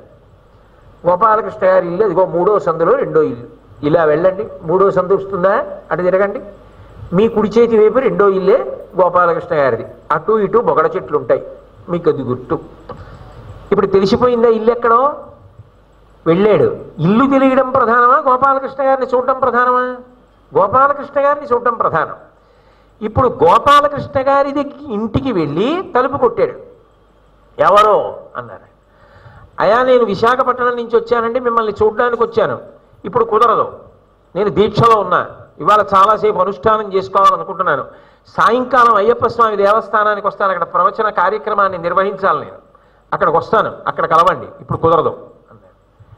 గోపాలకృష్ణ గారి ఇల్లు తెలిసిందేమో, గోపాలకృష్ణ గారి మాట విన్నారేమో, గోపాలకృష్ణ గారిని చూశారా? ఆ వచ్చిన వాడు అన్నాడు, అయ్యా నన్ను చాగంటి కోటేశ్వరరావు పంపించారండి, మిమ్మల్ని ఒకసారి ఇప్పుడు చూడొచ్చని. ఓ, గురువుగారు పంపించారా అని తలుపు తీశారు. నా మీద ఉన్న గౌరవం చేత. ఇప్పుడు గోపాలకృష్ణ గారి దర్శనానికి గోపాలకృష్ణ గారి ఇల్లు తెలియడం కారణమా? కారణం కాదు. గోపాలకృష్ణ గారిని చూడ్డానికి గోపాలకృష్ణ గారి యొక్క అనుగ్రహము కారణము. ఆయన సంతోషపడ్డారనుకోండి, నేను మీకు కనపడతాను అంటే తలుపు తీస్తారు. అంటే ఇల్లు తెలిస్తే గోపాలకృష్ణ గారు ఎక్కడ కనపడతారు? కనపడరుగా. వేదము చదువుకోవడము తప్పు కాదు, అసలు చదువుకుని తీరాలి. ఇల్లే తెలియకుండా మనిషిని ఎలా చూస్తావు? వేదము ప్రమాణము, ధర్మమునకు వేదం తెలియాలి. ఏ కారణము చేత వేదాన్ని తక్కువ చేయడానికి వీల్లేదు, వేదము కన్నా గొప్పది లేదు. కానీ ఎంత వేదం చదివినా అసలు వేదము చేత ప్రతిపాదింపబడిన వాడు తెలియాలంటే వాడి అనుగ్రహం ఉండాలి. గురే, నువ్వు ఇంత చదువుతున్నది నా గురించారా అని వాడు అనుభవంలోకి రావాలి అంటే వాడి అనుగ్రహము వినా ఇంకొకటి కారణము కాదు. ఎవరు వేదము చేత ప్రతిపాదింపబడ్డాడో వాడే అనుగ్రహించాలి. వాడు అనుగ్రహించడానికి కారణభూతురాలు కాగలిగినది ఎవరు? ఆ జగన్మాత. ఆమె ఒకటి, ఆయన ఒకటా? కాదు. ఆమె సదాశివానుగ్రహదా. ఆమె తలుచుకుందనుకోండి, మాయా అన్న తెరపైకెత్తేస్తుంది. ఆమె తెరపైకెత్తింది అనుకోండి, ఇందాక ఏదో ఓ పేరు చెప్తే గోపాలకృష్ణ గారు తలుపు తీసినట్టే ఆమె తెరెత్తింది అనుకోండి, శివుడు నవ్వుతూ కనబడతాడు, అద్వైతానుభూతిని పొందుతాడు. ఈశ్వర దర్శనం అంటే రెండుగా కాదు. అందుకే అద్వైతమునందు దర్శనం అన్న మాట ఉండదు. పరమశివ దర్శనమును పొందాను కాదు, పరమశివానుభూతిని పొందాను. అద్వైతము అనుభూతి, బాగా జ్ఞాపకం పెట్టుకోండి. అనుభూతిగా పొందుతారు, అద్వైతానుభూతి అంటారు. అందుకే రెండు కానిది ఒక్కటి. అప్పుడు అన్నిగా కనపడుతున్నది ఒక్కటైపోయి ఒక్కటన్న అనుభూతిలోకి నువ్వు వెళ్ళగలగాలి. అలా వెళ్ళగలిగితే, అలా నిలబడగలిగితే, వాచా వేదాంతం కాకుండా ఆ అనుభవానికి వెళ్ళిపోగలిగితే అప్పుడు నిగమార్థ గోచరకరి, వేదార్థమేదో అది తెలిసేటట్టు ఆవిడ చేసింది అని గుర్తు. అంటే తరించిపోయావు. ఆ స్థితికి వెళ్ళేటట్టుగా చేయి పట్టుకుని నడిపించగలిగినటువంటి ఉదారమూర్తి ఎవరు అంటే అమ్మ. దారి చెప్పినవాడు దారి చెప్పడమే కాకుండా, ఇప్పుడు ఆయన మిమ్మల్ని చూడరండి, ఎక్కడి నుంచో వచ్చానంటున్నారు, మధ్యాహ్నం వెళ్ళిపోతానంటున్నారు, పాపం అంతా ఆర్తి పొందుతున్నారు, నేను దగ్గరుండి మిమ్మల్ని తీసుకెడతానులేండి, నేను మిమ్మల్ని ఒక్క క్షణం చూసేటట్టు చేస్తా, కానీ ఎక్కువసేపు ఆయన్ని విసిగించకండి, ఒక్క నిమిషం చూసి వెళ్ళిపోతారా? అయ్యో ఒక నిమిషం ఏమిటండి, ఇలా ఓసారి అలా చూస్తే చాలు నాకు ఆయన్ని. ఇప్పుడు ఒక ఆయన వచ్చి తీసుకొచ్చి దర్శనం చేయించినట్టే, తలుపు తీయించినట్టే, వేదము చదివినప్పుడు వేదము చేత ప్రతిపాదింపబడిన పరబ్రహ్మము యొక్క అనుభూతిని అద్వైతానుభూతిగా పొంది మనసు యందు స్థిరమును పొంది జీవ బ్రహ్మైక్యానుభూతిని పొందడానికి కావలసినటువంటి మార్గ సుగమము చేయగలిగినటువంటి కదలికలను ఇవ్వగలిగిన శక్తి స్వరూపమే అమ్మవారు. కాబట్టి నిగమార్థ గోచరకరీ. అది ఏది చదివినా నిన్న ఆఖరికి ఆవిడ అలాగే తీసుకెళ్ళగలదు. భక్తితో ఆమె పాదములను పట్టుకుంటే ఆమె మన చెయ్యి తీసి శివుడి చేతిలో పెడుతుంది. నిజానికి ఆమె ఒకటి ఆయన ఒకటా? కాదు, ఆమెయే ఆయన, ఆయన కారుణ్యమే ఆయన. అసలు నిజంగా చెప్పాలంటే ఆయన నేనన్న భావనే ఆమె. అదేమిటండి అంటారేమో. నేను నిద్రపోతున్నాను అనుకోండి, నేనన్న భావన నాకేది? నేనన్న భావన లేదుగా నిద్రలో. కానీ నిద్ర తెలివి రాగానే మొట్టమొదటి వచ్చే భావన ఏమిటి? నేను. అయ్యవారి యొక్క నేనన్న భావన రూపము పొందితే అమ్మవారు. ఏమిటి మీరు చెప్పేదానికి ప్రమాణం? కొణత్కాంచీదామాకదికలభ కుంభస్తననత పరిక్షీణా మధ్యే పరిణత శరచంద్రవదన ధనుర్బాణం పాశం శృణిమపి దధానా కరతలై పురస్తాదస్తాం నః పురమధితురహో పురుషిక. శంకర భగవత్పాదులకు ఎన్ని మాటలు సాష్టాంగ నమస్కారం చేస్తే మనం ఆయన రుణం తీర్చుకోగలం. నాకు కనపడమని అడగలేదు ఆయన అమ్మవారిని. నహ, అమ్మ మాకు కనపడు, అది ఆయన ఔదార్యం. పురస్తాదస్తాం నహ, అయ్యవారి యొక్క నేనన్న భావన ఉన్నదే అది రూపము తీసుకుంటే ఆమె. కాబట్టి పురస్తాదస్తాం నహ పురమధితురహో పురుషిక. కాబట్టి ఇప్పుడు ఆమె ఆయన అభేదము, పాలు చల్లతనమూల. శక్త్యాలోభయితుం నాహం ఐశ్వర్యే ధనేనవా అనిన్యే రాఘవేణాహం భాస్కరేణ ప్రభాయధ అంటూ దిశీతమ సుందరకాండలం. అలా వేదముల యొక్క అర్థము గోచరమయ్యేటట్టుగా చేస్తుంది, కనపడేటట్టుగా చేస్తుంది. అర్థం కనపడుతుందండి ఎక్కడ లోకంలో. క్షీరమనగా ఏమి అన్నారు అనుకోండి, పాలు అంటారు. క్షీరమనగా అర్థం ఏమి అంటే పాలు అంటారు. పాలు కనపడాలంటే పాలున్న చోటికి మీరు వెళ్ళాలి. అనుభవంలోకి వచ్చింది, పాలు తాగారు. ఇప్పుడు పాలు అంటే ఏమిటో మీకు బాగా తెలిసిపోయి. క్షీరము తెల్లగా నుండును, క్షీరము కమ్మగా నుండును, క్షీరము త్రాగిన ఎడల ఆరోగ్యము కలుగును, క్షీరము త్రాగినచో భోజనము అవసరము లేదు, జ్వరమున్నప్పుడు కూడా క్షీరము త్రాగవచ్చును, 4 ఆశ్రమముల వారు ఆవు పాలు త్రాగవచ్చును, దురదృష్టవశాత్తు తల్లి లేని పిల్లలు ఆవు పాలు త్రాగవచ్చును, ఆవు పాల నుండి పెరుగు నెయ్యి తేనె వచ్చును, ఆ నేతితో చండీ హోమము చేయవచ్చును. ఇన్ని చదివాడు. అక్కడ పాలకుండా ఉంటే తెలియదు ఆయనకు ఆవు పాలని. ఇదంతా చదవడం వేరు, పాలనోసారి చూసేయడం, పాలనోసారి తాగేయడం వేరు. పాల గురించి చదువుతున్నావు, నేను నీకు పాలు తాగించి అనుభవాన్ని ఇచ్చేస్తా, ఇంతే తేడా. నిగమార్థ గోచరకరీ. కానీ అసలు పాల గురించి చదవకుండా పాలు తాగుదామన్న సంతోషం ఎందుకు వస్తుంది? పాలకుండా ఎలాంటిదో వేదం అటువంటిది. అందుకే ఎక్కడ వేదం వినపడినా 2 చేతులు ఎత్తి నమస్కరించవలసిందే. వేదం చదువుకున్న వాళ్ళు కనపడితే నేల మీద పడి నమస్కరించవలసిందే, అందులో నిస్సందేహం. మహానుభావులు కామకోటి పీఠాధిపత్యం వహించిన చంద్రశేఖరేంద్ర సరస్వతి మహాస్వామి వారంతటి వారు చెప్పిన మాట, వేద పండితుడు కనబడితే నమస్కారం చెయ్యండి, కనీస కర్తవ్యం అని చెప్పారు. కాబట్టి నిగమార్థ గోచరకరీ ఓంకార బీజాక్షరి. మణులు గుచ్చినట్టు గుచ్చుతున్నారండి ఆయన. అబ్బాయి ఆవిడంటే ఎవరు అనుకుంటున్నావు? అన్నం పెట్టేది అనుకుంటున్నావా? అన్నం ఒక్కటే కాదయా, అన్నం తిని నువ్వు చదువుకున్న శాస్త్రము చేత ప్రతిపాదింపబడిన పరబ్రహ్మము నీకు అద్వైతానుభూతిగా నిలబడేటట్టు చెయ్యగలిగిన మహాతల్లి. కదలికలు తెచ్చినదే కదలికలు ఆపగలదు. కదలికలు ఆగితే తప్ప శివుడు కాలేవు, కదలికలు వస్తే తప్ప శివుణ్ణి పొందలేవు. పరస్పర విరుద్ధం కదా. అసలు మీరు చెప్పిన మాట మీకు అర్థమైందా అంటారు మీరు. నాకు తెలుసు. మీకు ఉదాహరణ చెప్పేశాను అనుకోండి, తేలిక. ఒక పెద్ద చెరువు ఉంది, నేను ఒడ్డున నించుని చూశా, అద్దం పెట్టేసినట్టుంది, ఏం కదలికలు లేవు. ఆ నీటి పైనుంచి చూస్తే మహానందిలో పుష్కరిణిలాగా లోపల వీసిన రూపాయి కాసు కూడా కనబడుతోంది.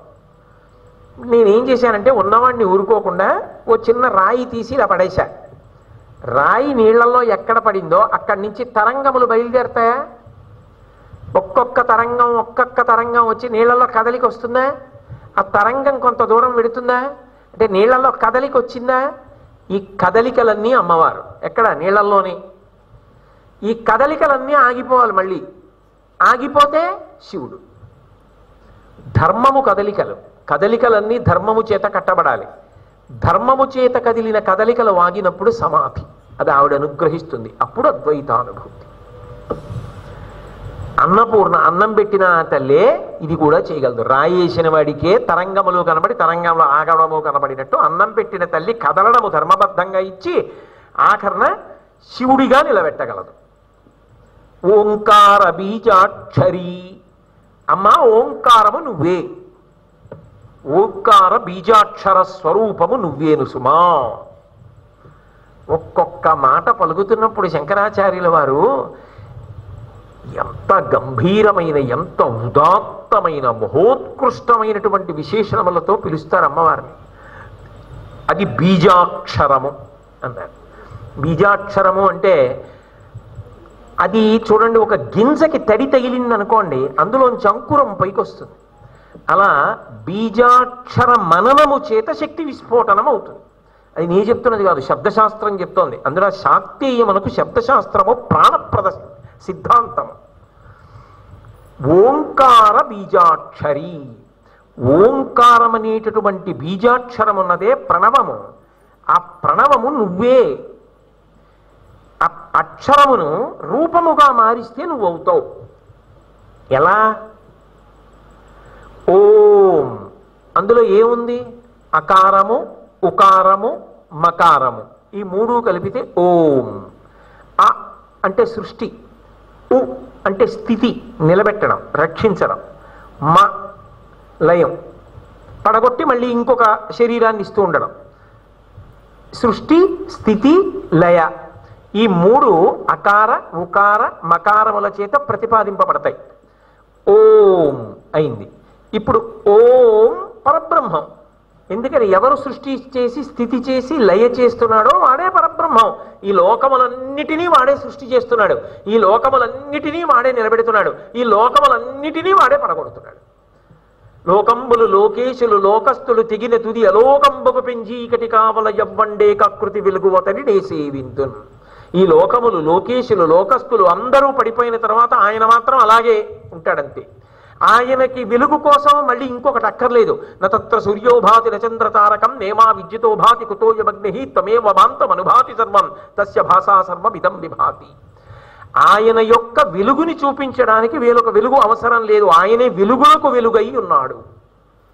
అటువంటి పరమాత్మ స్వరూపం ఏదుందో అది సృష్టికర్తగా, స్థితికర్తగా, ప్రళయకర్తగా ఉన్నది. అందుకే ఆంగ్ల భాషలో కూడా పరబ్రహ్మమును తేలికగా నిర్వచనం చేయడానికి గాడ్ అనేటటువంటి మాట వచ్చింది. గాడ్ అంటే GOD కదా. The omnipresent and omnipotential force which generates, operates and destroys is commonly called as the God. G అంటే జనరేషన్, సృష్టి. O అంటే ఆపరేషన్, స్థితి. D అంటే డెస్ట్రక్షన్, సరి అయిన మాట కాదు కానీ లయ. సృష్టి, స్థితి, లయ మూడు చేసేవాడెవడో వాడు పరబ్రహ్మం, గాడ్. కాబట్టి ఈ మూడిటిని ఆయన చేస్తూ ఉంటాడు, మూడుగా కనపడుతూ ఉంటాడు. ఏకస్త్వమేవ బహుధా భవభాసి లోకే నిశ్శంకధీర్వృషభకేత నమల్లినాథ శ్రీభ్రామరి ప్రియ సుఖాశ్రయ లోకనాథ శ్రీమల్లికార్జున విభో తవ సుప్రభాతం అంటారు శ్రీశైలంలో. ఏకస్త్వమేవ బహుధా భవభాసి లోకే, ఉన్నది నువ్వు ఒక్కడివే శివా, ఇన్ని రూపములుగా కనపడుతున్నావు. ఎలా అంటే మీకు నేను ఒక ఉదాహరణ చెప్తే తేలిగ్గా పట్టుకుంటారు, తేలిగ్గా అర్థం అవడానికి చెప్తుంటాను నేను. ఇది సముద్రపు ఒడ్డుకి వెళ్ళా, సాయంకాలం కూర్చున్నా ఒక్కడిని, అలా తరంగముల వంక చూస్తున్నా, పిల్లలు ఆడుకుంటున్నారు చూస్తున్నా. కాసేపు ఆగి నాకేదో ఊహ పుట్టింది. నా పాదం పెట్టి దాని మీద తడి ఇసుక, సముద్రపు ఒడ్డును కొంచెం ఇసుక ఇలా తీస్తే తడి ఇసుక దొరుకుతుంది. ఆ తడి ఇసుక నా పాదం మీద పెట్టి గోడుగా ఇలా పెట్టి దాన్ని రెండు చేతులతో గట్టిగా కొట్టే, కొంచెం పొడి ఇసుక చల్లే, ఒబ్బిడిగా ఒడుపుగా నా పాదాన్ని మెల్లమెల్లగా మెల్లమెల్లగా బయటికి తీసేసా. అది గోడుగా ఉండిపోయింది అలాగా. ఇప్పుడు దానికి తడి ఇసుకతో ఇలా ఇలా ఇలా ఇలా గోడలు కట్టా. ఓ చీపురు పుల్ల దొరికింది, అక్కడ ఓ చిన్న గుడ్డ పీరిక దొరికింది, దాని మీద ఒక కాషాయ పతాకం పెట్టా.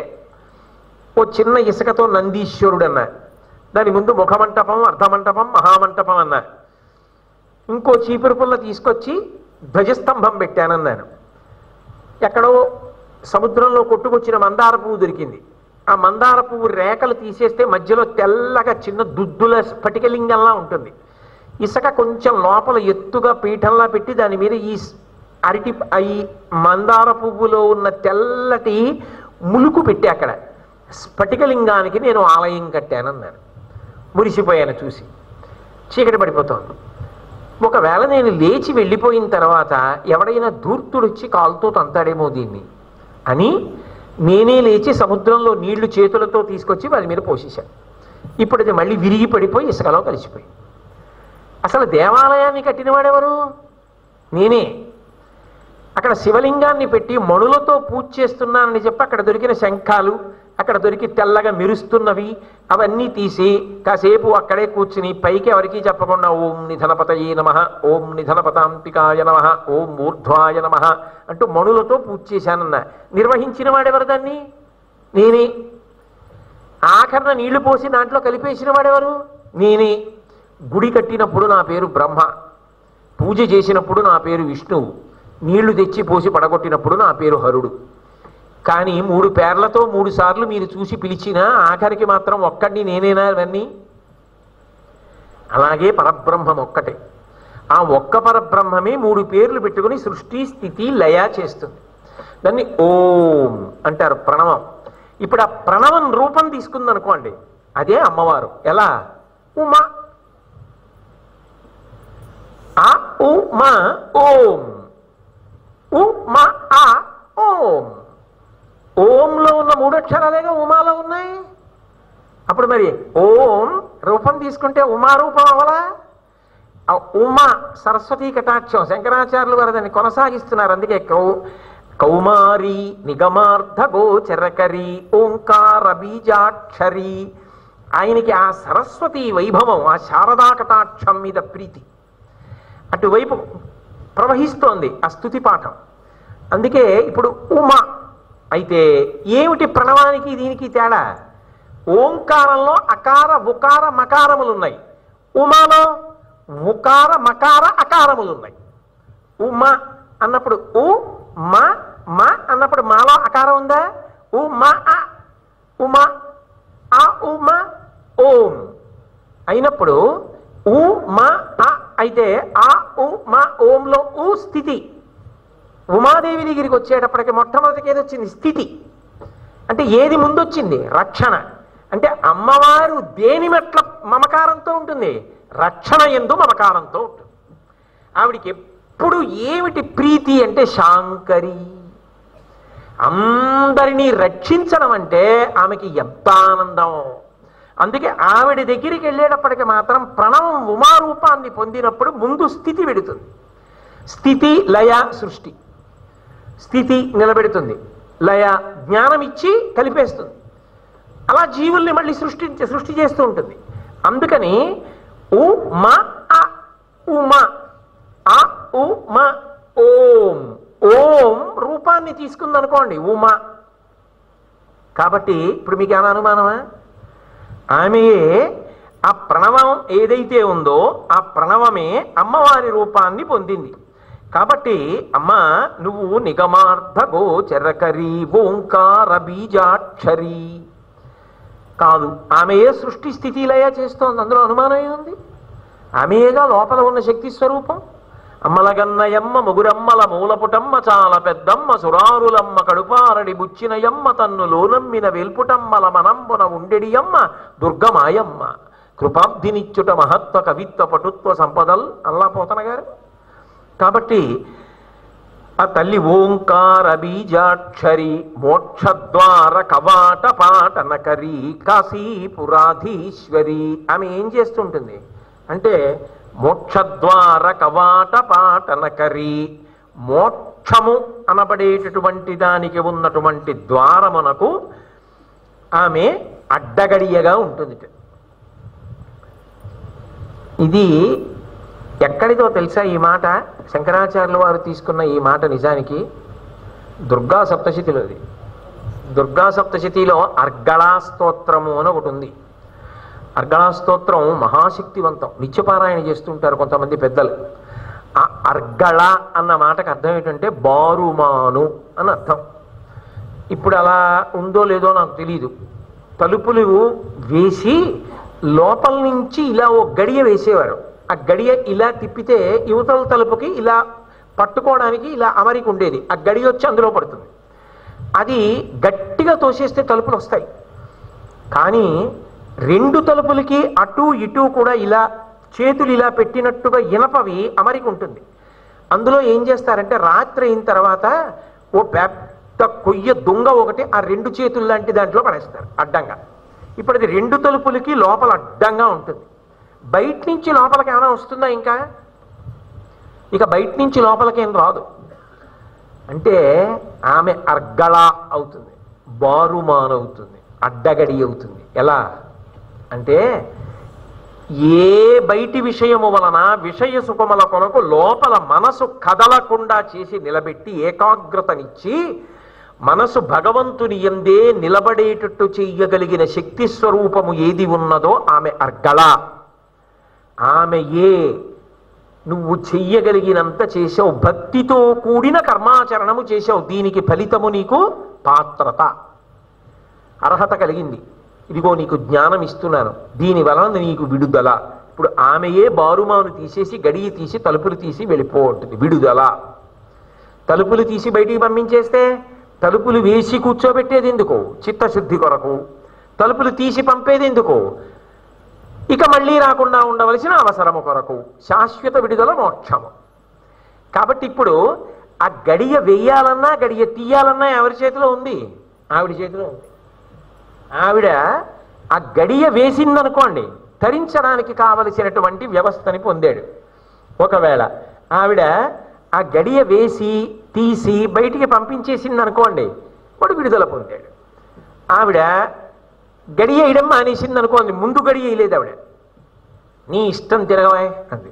బయటవన్నీ లోపలికి వస్తుంటాయి, దుమ్ము ధూళి అన్నీ పడుతుంటాయి లోపల. ఈ చెత్తంతా పట్టుకు తిరుగుతుంటాడు, విషయ సుఖముల లంపటత్వమును పొందుతాడు ధర్మాన్ని వదిలిపెట్టి. ఇక వాడికి బయటికి వెళ్ళడం అన్న మాటే లేదు. అసలు మోక్షద్వార కవాట పాటనకరీ, అసలు విడుదల అన్నది ఇవ్వడానికమ్మా బారుమాను తీయగలిగిన దానివి నువ్వు ఒక్కదానివే. వేసినా నువ్వే, తీసినా నువ్వే. నీ పాదములు పట్టుకున్నాడు, కదలికలు లేకుండా ఎలా ఉంటాడు? అంటే ఉంటాయి కదలికలు, కానీ ఏమైపోతాయి? ఈశ్వరానుగ్రహము కొరకు ఈశ్వరుని వైపుకి తిరిగిపోతాయి. కమలాక్షునర్చించు కరములు కరములు శ్రీనాథు వర్ణించు జిహ్వ జిహ్వ, సురరక్షకుని చూచు చుట్కులు చుట్కులు శేషసాయికి మృక్కు శిరము శిరము, విష్ణునాకర్ణించు వీనులు వీనులు మధువైరిద విలిన మనము మనము, భగవంతు వలగును పదములు పదములు పురుషోత్తముని మీది బుద్ధి బుద్ధి, చక్రహస్తుని ప్రకటించు చదువు చదువు, కుంభినీదవు చెప్పెడు గురుడు గురుడు, తండ్రి హరిచేయుమని హరి చేరుమని ఎడి తండ్రి తండ్రి. ఏది చేసినా భగవదర్పణంగా భగవత్కార్యంగా చేస్తాడు తప్ప నా కొరకు చేసుకుంటున్నానన్న భావన కాదు. అది శుద్ధి చేస్తూ ఉంటుంది, ఎప్పుడు శుద్ధి చేసి పాత్రతనిస్తూ ఉంటుంది. నిద్రపోతున్నాడు, ఈ నిద్ర ఇచ్చేది ఎవరు? పరుపు వేసుకుంటే నిద్ర వస్తుందా? లేకపోతే ఏదో గాలి వేయడానికి సౌకర్యం పెట్టుకుంటే నిద్ర వస్తుందా? దోమలు రాకుండా అమెరికా పెడితే నిద్ర వస్తుందా? తలగడా పెట్టుకుంటే నిద్ర వస్తుందా? ఏమీ లేకపోయినా రైలు ఎక్కినా నిద్ర వస్తుంది. ఒకడికి కటిక నేల మీద పడుకుంటే నిద్ర వస్తుంది. నిద్రకి సుఖంతో సంబంధం ఉంది భౌతికంగా. బయట చేసే ఏర్పాటుకి ఇన్ని ఉన్నా నిద్ర పట్టకపోవచ్చు ధృతరాష్ట్రుడు లాంటి వాడికి.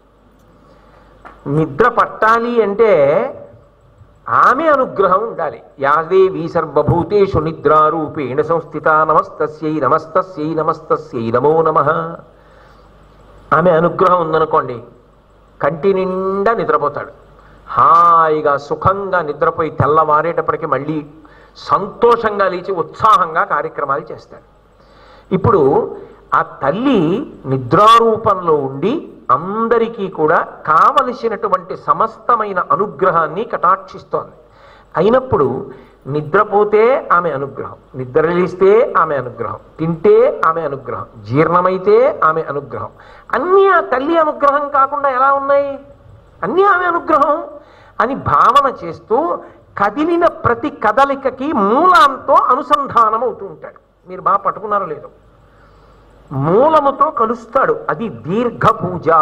అది ఆఖరి శ్వాస వరకు ఆగదా పూజ.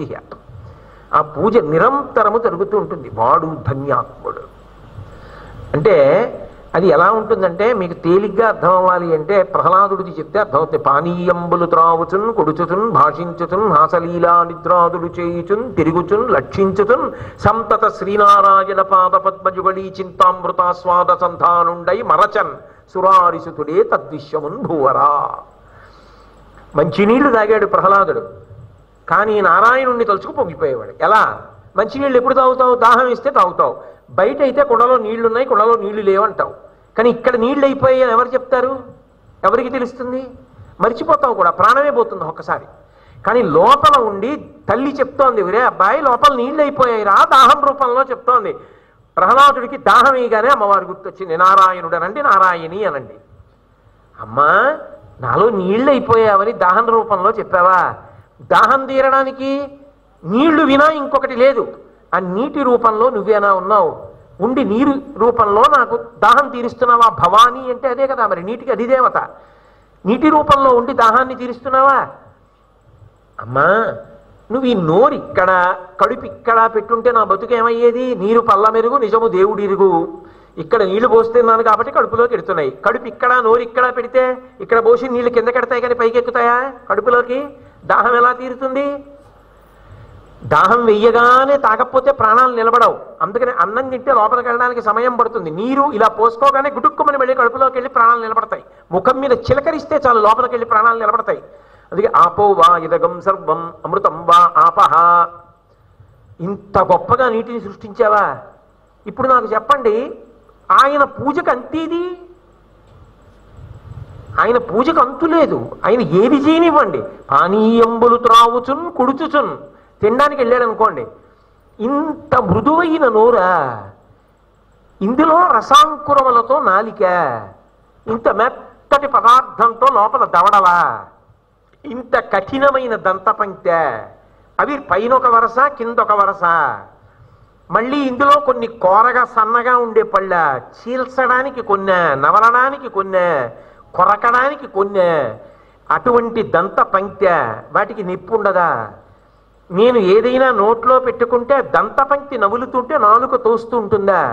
నేను మాట్లాడుతూ తింటున్నా తప్పే అయినా తెలిసి చేస్తున్నా ఆ నాలుక మాత్రం పళ్ళ కింద పడదా? మెత్తగా అవడమా? అందులోకి లాలాజనం వచ్చి కలవడమా? అందులో మ్యూకస్ టైలిన్ అని రెండు పదార్థాల, ఒకటి సూక్ష్మక్రిముల్ని చంపడమా, ఒకటి జిగురుగా పదార్థాన్ని కంఠంలోంచి కడుపులోకి జారిపోయేటట్టుగా చేయడమా? ఎలా సృష్టించావమ్మా? అసలు ఎలా పెట్టావమ్మా ఇవన్నీ? ఒక ముద్ద తినడం వెనక రుచి ఒకటే నేను చూస్తున్నా, నువ్వు వెనక ఉండి ఇన్ని చూసుకుంటున్నావా నా తల్లి? పూజామందిరం అవసరం ఆయనకి అంటే ఇంకొక ఆలోచన రాకుండా ఆయన ఏం చేయకుండా ఉండిపోతాడని మీరు అనుకోకూడదు. ఆయన అన్నీ చేస్తూ ఉంటాడు మనలాగే. కానీ ఏది చేస్తున్నా మూలం అమ్మవారి దగ్గరికి ఎడతాడు. కదలికలక ఆధారమును పట్టుకుంటూ ఉంటాడు. ఇంకా నేను ఇలా ఎంత చెప్పను? పానీయంబులు త్రావుచున్ కొడుచుచున్ భాషించుచున్ హాసలీలా నిద్రాదులు చేయుచున్ తిరుగుచున్ లక్షించుచున్ సంతత శ్రీనారాయణ పాద పద్మజుగళీ చింతామృతాస్వాద సంధానుండై మరచంచురారిచుతుడే తద్విశ్వమున్ భువరా. విశ్వమును మరిచిపోయాడు, విశ్వనాథుణ్ణి చూస్తున్నాడు విశ్వమును. అంటే ఆవిడ ఏం చేసింది? అందరిలాగే అన్నీ చేస్తున్నా అనవసరమైనవి లోపలికి రాకుండా బారుమాను పెట్టింది. అర్గళా ఇలా చేసి చేయించి ఏం చేసింది? అర్హత పొందేవరా అబ్బాయిని జ్ఞానం ఇచ్చి మాయా అన్న అవనికని పైకెత్తి తిరోధానము నుండి అనుగ్రహము వైపుకి తిప్పి పరమశివుని యందు కలిపేయడానికి మాయా అన్న అవనికని పైకెత్తేసింది. ఎత్తేసినప్పుడు మళ్ళీ ఇంకోసారి బారుమాను తీసేసి అబ్బాయి వెళ్ళరా నాయన కలిసిపో అని. కాబట్టి ఇప్పుడు ఎవరావిడ? మోక్షద్వార కవాట పాటనకరి. అమ్మా మోక్షమును పొందడానికి నా ప్రయత్నం కాదు, నా ప్రయత్నమునకు నీ అనుగ్రహము తోడు కావాలి. అందులో వచ్చే తడబాట్లను దిద్దడానికి నువ్వు నా చెయ్యి పట్టుకుని నడిపించాలి అమ్మవైనందుకు. చిన్నపిల్లలు ఉంటారు, వాళ్ళకి వచ్చిరాని రోజుల్లో ఇలా 2-3 అడుగులు వేసి పడిపోతుంటారు. అయినా వాళ్ళు ఎవరి వైపుకి నడుస్తారు? అమ్మ వైపుకి నడుస్తారు. మీరు గమనించండి. అమ్మ కూర్చుందనుకోండి, వాడికి ఎంత నమ్మకమో నేను పడిపోతే అమ్మ పట్టుకుంటుందని. వాడు కూర్చున్నవాడు లేచేటప్పుడు ఎంతో జాగ్రత్తగా ఊంచుకుని లేచి ఇలా ఉనికిపోతూ జాగ్రత్తగా, అందులో వాళ్ళ మోకాళ్ళు ఏమిటో ముడతలు పడిపోయి ఉంటాయి ముసలి వాళ్ళ పిల్లలవి.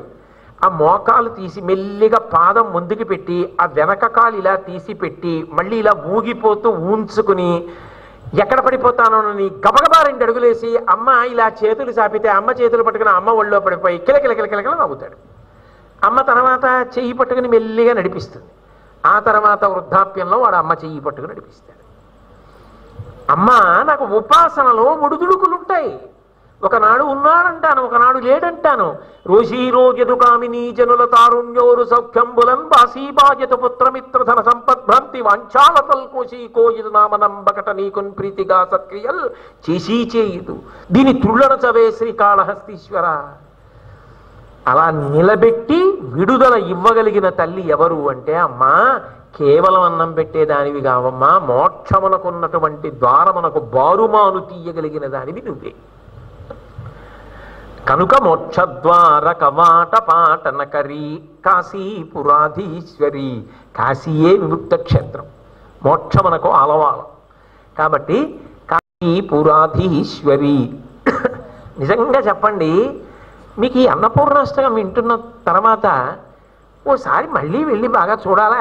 వెళ్ళాం కానీ ఏమిటో అంత బాగా జ్ఞాపకం లేదు. త్రికరణ శుద్ధిగా చెప్పాలంటే రాత్రి పడుకున్నప్పుడు ఆయనేమో ఏమంటే అన్నపూర్ణం అంతకన్నా ఎవరిని అడుగుతాడు, ఎవరిని అడిగితే గుర్తులేదా అంటే అడుగుతున్నాయి. వాడికి గుర్తు లేకపోయినా అలాగే అంటాడు. అందుకని ఏమంటే మీకు బాగా గుర్తుందా, అన్నపూర్ణాలయానికి ఎప్పుడు వెళ్ళామండి, చూసామంటారా ఇవన్నీ, అంత గొప్పదా అంటే ఆయన ఏమంటాడు, నాకు గుర్తులేదు అంటే బాగుండదు కదా, నడిపించవలసిన వాడు. అందుకని ఆయన అంటాడు పోన్లేవే మళ్ళీ వెడదాం మనం కాశీ వెళ్ళి ఈసారి గంగలో స్నానం చేసి విశ్వనాథ దర్శనం అవగానే అన్నపూర్ణమ్మ గుడికి వెళ్ళిపోదాం, వెళ్ళిపోయి కొంతసేపు కూర్చుందాం అన్నపూర్ణమ్మ ఆలయంలో అని. ఎంత తొందరగా కాశీ వెడదామని మీకు అనిపిస్తోందా లేదా?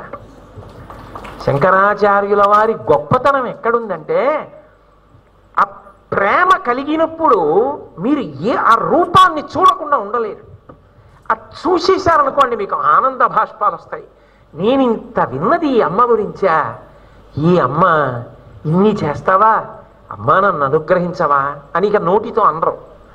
భావపారవస్యంతో ఆమె ముందు ఇలా నిలబడినప్పుడు రోమాంచితమై కన్నుల వెంట ఆనంద భాష్పాలు పడుతూ వెళ్ళినప్పుడు 1 గంట కూర్చునేలా పెడతారు. కూర్చోవాలి అక్కడ. నేను ఈ మాట అన్నపూర్ణాష్టకం పట్టుకెళ్ళి చదువుకోవాలి. నేను ఆ తల్లిని 1 మాట కాదు 3-4 మాటలు చూడాలి. నేను అక్కడ అన్నం తిని రావాలి అని అనిపిస్తుందే. అటువైపుకి తిప్పడం, అమ్మతో మనకి ఆ అనుబంధాన్ని కల్పించడం జగద్గురువులుగా శంకర భగవత్పాదుల యొక్క అద్భుతమైన ప్రయత్నం. దానికి దేశకాలములతో సంబంధం లేదు. ఎన్ని యుగాలు మారిపోనివ్వండి, ఇటువంటి స్తోత్రములు అజరామరములు, అక్షర రూపములో ఉన్న అమృత భాండములు. అందుకే శంకర భగవత్పాదులకు ఈ జాతి రుణపడిపోయింది అని 1కి 100 మాటలు చెప్పడం వినానే చేయగలిగినది ఏముంటుంది? కాబట్టి కైలాసాచల కందరాలయకరీ గౌరీ ఉమాశాంకరి కౌమారీ నిగమార్థ గోచరకరీ ఓంకార బీజాక్షరి మోక్షద్వార కవాట పాటనకరీ కాశీపురాధీశ్వరి భిక్షాం దేహి కృపావలంబనకరీ మాతా అన్నపూర్ణేశ్వరి దృశ్యాదృశ్య విభూతి వాహనకరీ బ్రహ్మాండ భాండోదరి. శంకరులు అక్కడి నుంచి జగత్స్వరూపంలోకి వస్తున్నారు. జగన్మిథ్యా బ్రహ్మసత్యం శంకరాచార్యుల వారి సిద్ధాంతం కదా. ఆయన ఒక పరమాద్భుతమైన విషయాన్ని ప్రతిపాదన చేస్తున్నారు. దృశ్యాదృశ్య విభూతి పావనకరీ వాహనకరీ. అమ్మా, కంటికి కనపడేటట్టుగా కొన్ని చేస్తావు, కంటికి కనపడనివి కొన్ని చేస్తావు, కానీ రెండిటికీ కర్తవు మాత్రం నువ్వే. రెండూ ఆవిడ రూపాలే, రెండూ ఆవిడే చేస్తూ ఉంటాయి. ప్రత్యక్షమైన ఉదాహరణలు ప్రకృతి స్వరూపంగా ఓ విత్తనాన్ని పెడితే ఓ చెట్టు వస్తోందా, ఆకులు వేస్తోందా, గెల వేస్తోందా, కాయలు కాస్తోందా, ఈ భూమి కనబడుతోందా, నీళ్లు కనపడుతున్నాయా, తాగితే దాహం తీరుతోందా? ఇవన్నీ కంటికి కనపడేటటువంటి అమ్మవారి యొక్క విభూతులు.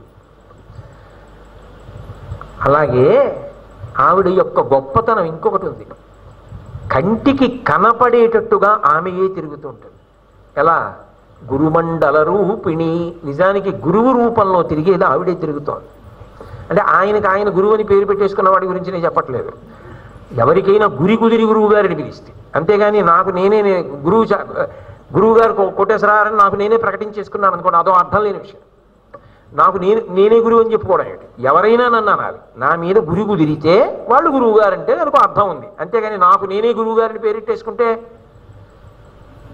అంత అర్థరహితంగా ఉంటుంది. గురుమండల రూపిణి అన్న మాటకి నేను ప్రతిపాదించే అర్థం ఏమిటంటే, అదిగో అటువంటి మహాపురుషులు, ఏదో కామకోటి పీఠాధిపతులు, శృంగేరి పీఠాధిపతులు, అటువంటి దార్శనికులు మహాపురుషులు ఉంటారే, అటువంటి గురువులు, వాళ్ళు అనుభవించి లోకమునకు మార్గాన్ని చూపిస్తున్న వాళ్ళు. అటువంటి గురువులు ఎవరున్నారో ఆ గురువు రూపంలో ఉన్నది నిజానికి అమ్మవారే. తండ్రి రూపంలో ఉన్నది అమ్మవారే, తల్లి రూపంలో ఉన్నది అమ్మవారే, గోవు రూపంలో ఉన్నది అమ్మవారే. ఇవన్నీ ఆవిడే. నీ కంటికి కనపడుతున్న అనేక విభూతులు ఆవిడవే. అంతేకాదు, ఈ కంటికి కనపడకుండా ఆవిడ కొన్ని మహోపకారములు చేస్తుంటుంది. అవన్నీ ఆమె విభూతులు అని గమనించాలి. అలా గమనిస్తే ఏమవుతుందో తెలుసా? కృతజ్ఞతాభావం ఏర్పడుతుంది. కృతజ్ఞతాభావమునకే పూజ అని పేరు. నేను అన్న మాట మీరు బాగా పట్టుకున్నారో లేదో. నాకు ఎవరో ఒక ఉపకారం చేశారు.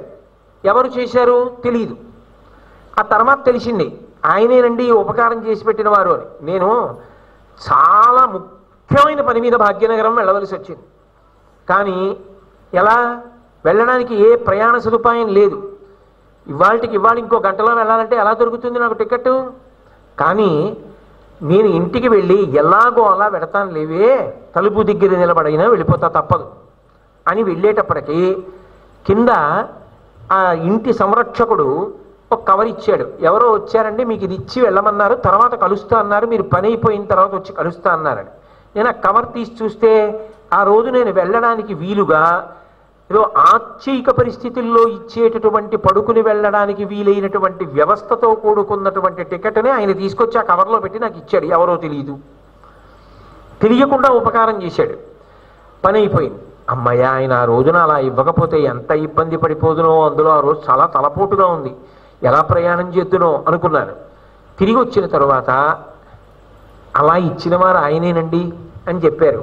అప్పుడు నాకు ఆయన పట్ల ఎంత కృతజ్ఞత కలుగుతుంది అంటే, కొన్ని వాళ్ళే చేశారని చెప్పడానికి ఆధారం ఏది అంటే శాస్త్రము.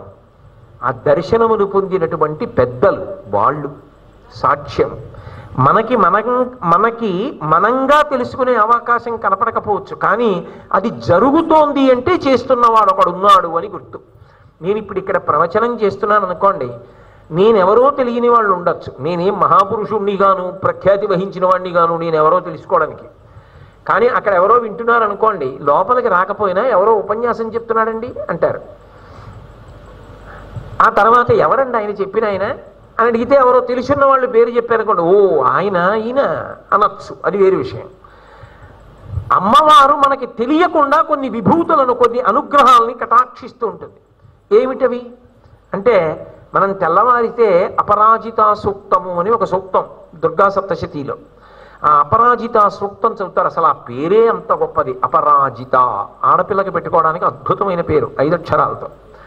ఆ అపరాజిత వాకాటి పాండురంగారావు గారు వాళ్ళ అమ్మాయికి పెట్టుకున్నారులో ఉంది బహుశా అపరాజిత.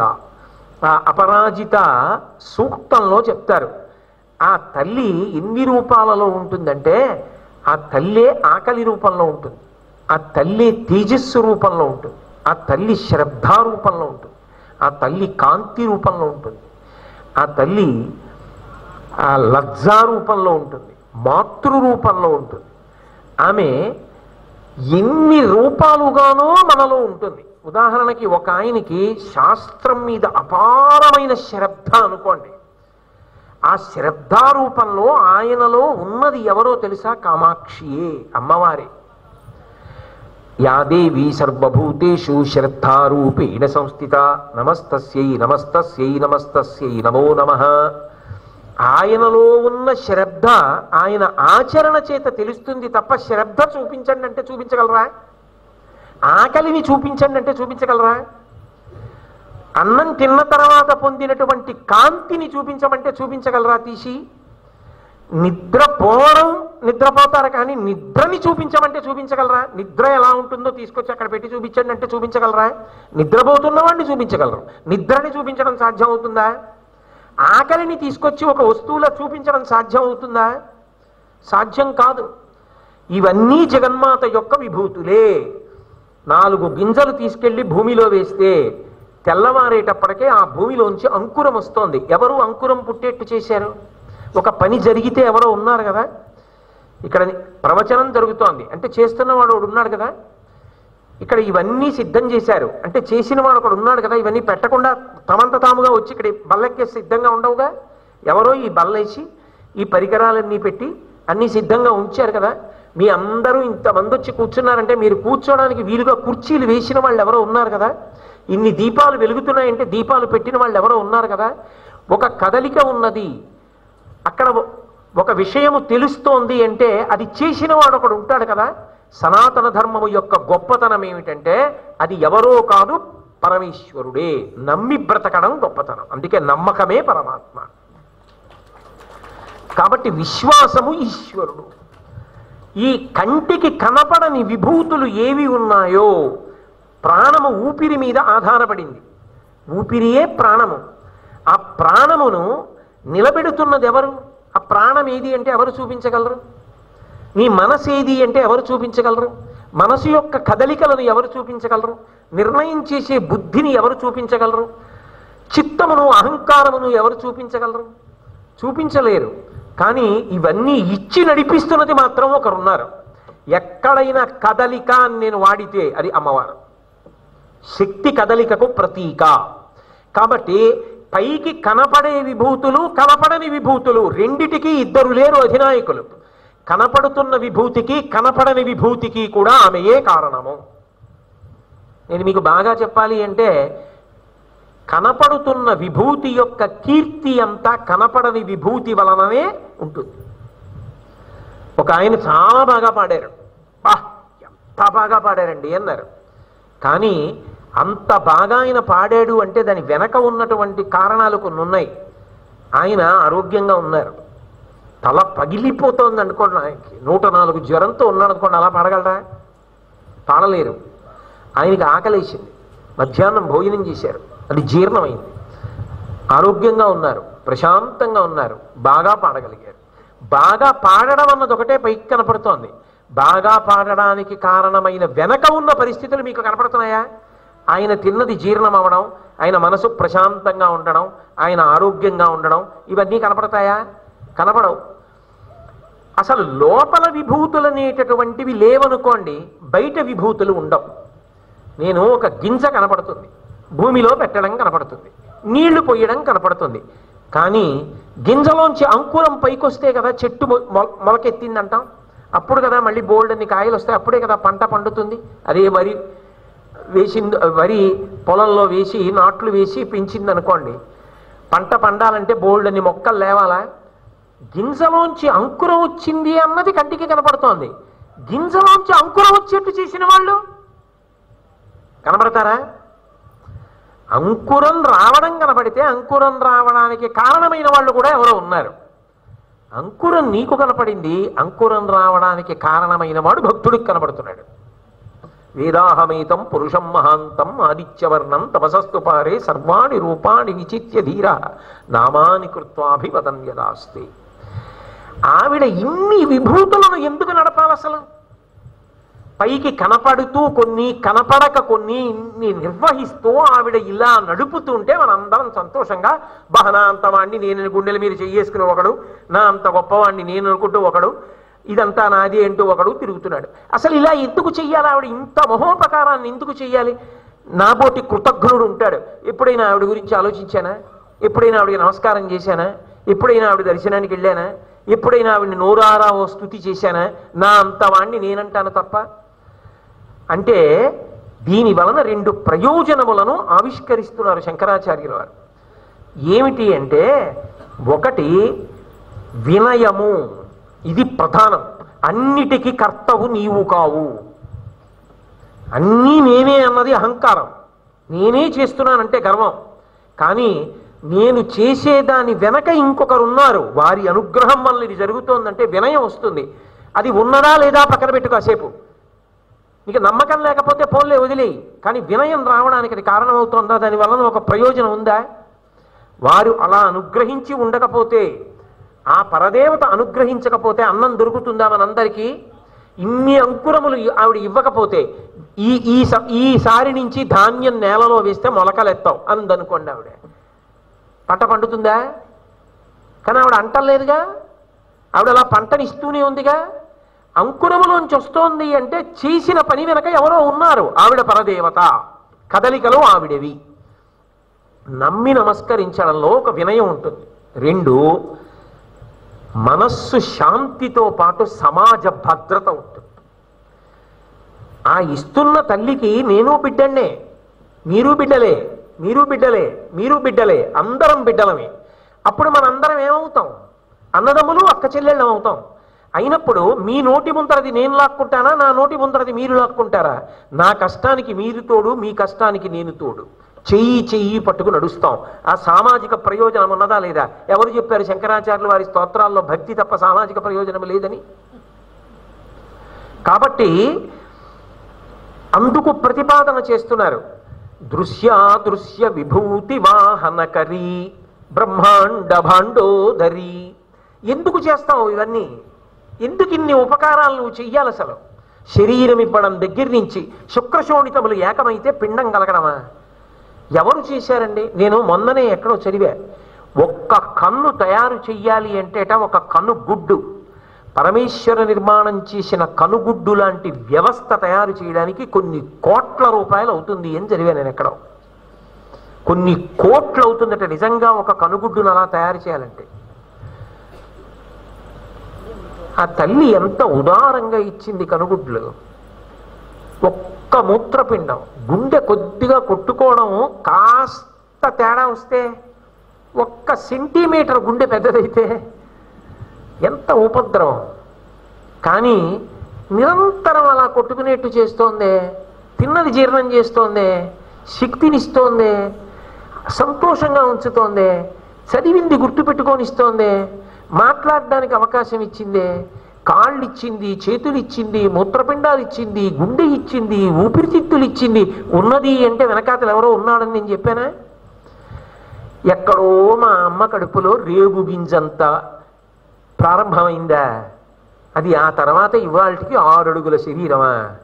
ఎవరు చేసిన వాళ్ళు? ఎవరు నడుపుతున్నవాళ్ళు? దృశ్యాదృశ్య విభూతి వాహనకరీ అయినప్పుడు అన్ని చోట్ల అందరివి అలా చేసింది ఆవిడేగా. ఒక్కొక్క ప్రాణి యందు పైగా ఒక్కొక్క విభూతి పెడుతుందా? నెమలి పింఛి నింపుతుందా? కోయిల పాట పాడుతుందా? చిలక చెట్టు మీద వాళ్తే గుర్తుపట్టలేరా? ఆకుపచ్చగా ఉంటుందా? ముక్కొక్కటి ఎర్రగా ఉంటుందా? అది జామకాయ తింటే అంత అందమా? అసలు ఇలా గీరినట్టు తింటుంటుంది ఏమిటో. ఈ కింది లోపలికి ఆ గుజ్జు వెళ్ళడం, అది లోపలికి పుచ్చుకోవడం కూడా కనపడుతూ ఉంటుంది. అలా తినడమా? తిన్నది నేను వెనక్కి తెచ్చుకుని మళ్ళీ నోట్లో పెట్టుకుని అవలనా? ఆవు నెమరవేస్తుందా? ఏనుక్కి తొండమా? అది నోటికి అడ్డంగా ఉంటుందా? అంత పెద్ద కడుప. అది వెలగపండు తింటే వెలగపండులాగే బయటకు వచ్చేస్తే లోపల ఉన్న గుజ్జు జీర్ణం చేసిందా? ఏమి తల్లి నీ అనుగ్రహం? ఏమిటి అసలు నీ సృష్టి? ఏమిటి నిర్వహణ? ఎందుకు ఇంత ప్రేమ? ఎందుకు ఇలా చేస్తావు ఈ ప్రాణులన్నిటినీ? ఎందుకు నడుపుతుంటావు? బ్రహ్మాండ భాండోదరి తల్లి కనుక. ఒక నామానికి పక్కన ఒక నామాన్ని ఉంచుతారు శంకరాచార్యులు అంటే మళ్ళీ సౌందర్య లహరిం చేస్తున్నారు. ఇన్ని ఉపకారాలు ఎందుకు చేస్తోందో తెలుసా? నేనేదో చేసేసానని కాదు. పిల్లాడు ఎంత దారి తప్పినవాడైతే అమ్మకి అంత ప్రేమ. అయ్యో వీడు ఎలా బాగుపడతాడు, ఎలా బాగుపడతాడని. అలా వీడు నా దగ్గరికి వచ్చాడా, నన్ను స్తోత్రం చేశాడా, నాకు నైవేద్యాలు పెట్టాడా, ప్రదక్షిణాలు చేశాడా, ఇవన్నీ ఆవిడకి అక్కర్లేదు. వాడు బిడ్డడు పెడుతోంది, వాళ్ళు బిడ్డలు పంటలు ఇస్తోంది, వాళ్ళు బిడ్డలు నీళ్ళు ఇస్తోంది, వాళ్ళు బిడ్డలు దయామయ్యి ఎన్నో విభూతులు ఇస్తోంది. ఆఖరికి ఆవిడిచ్చిన విభూతితో ఆవిడ్నే నిందించినా ఇది నీకు అలవాటే కదరా అని సరిపెట్టేసుకుంది. అమ్మ చంటితనంలో ఒళ్ళో పడుకోబెట్టుకుని పాలిస్తూ ఉంటే అమ్మ ప్రాణాల కన్నా గొప్పది ఇది అంటే అమ్మ మెళ్ళలో మంగళసూత్రం. అమ్మకి ఆ మంగళసూత్రాన్ని చేత్తో పట్టుకున్నాడు. ఏ అమ్మ స్తన్యము నుండి పాలు తాగుతున్నాడో ఆ అమ్మ గుండెల మీద కాళ్ళెత్తి తన్నాడు. అమ్మ ఏం చేసింది?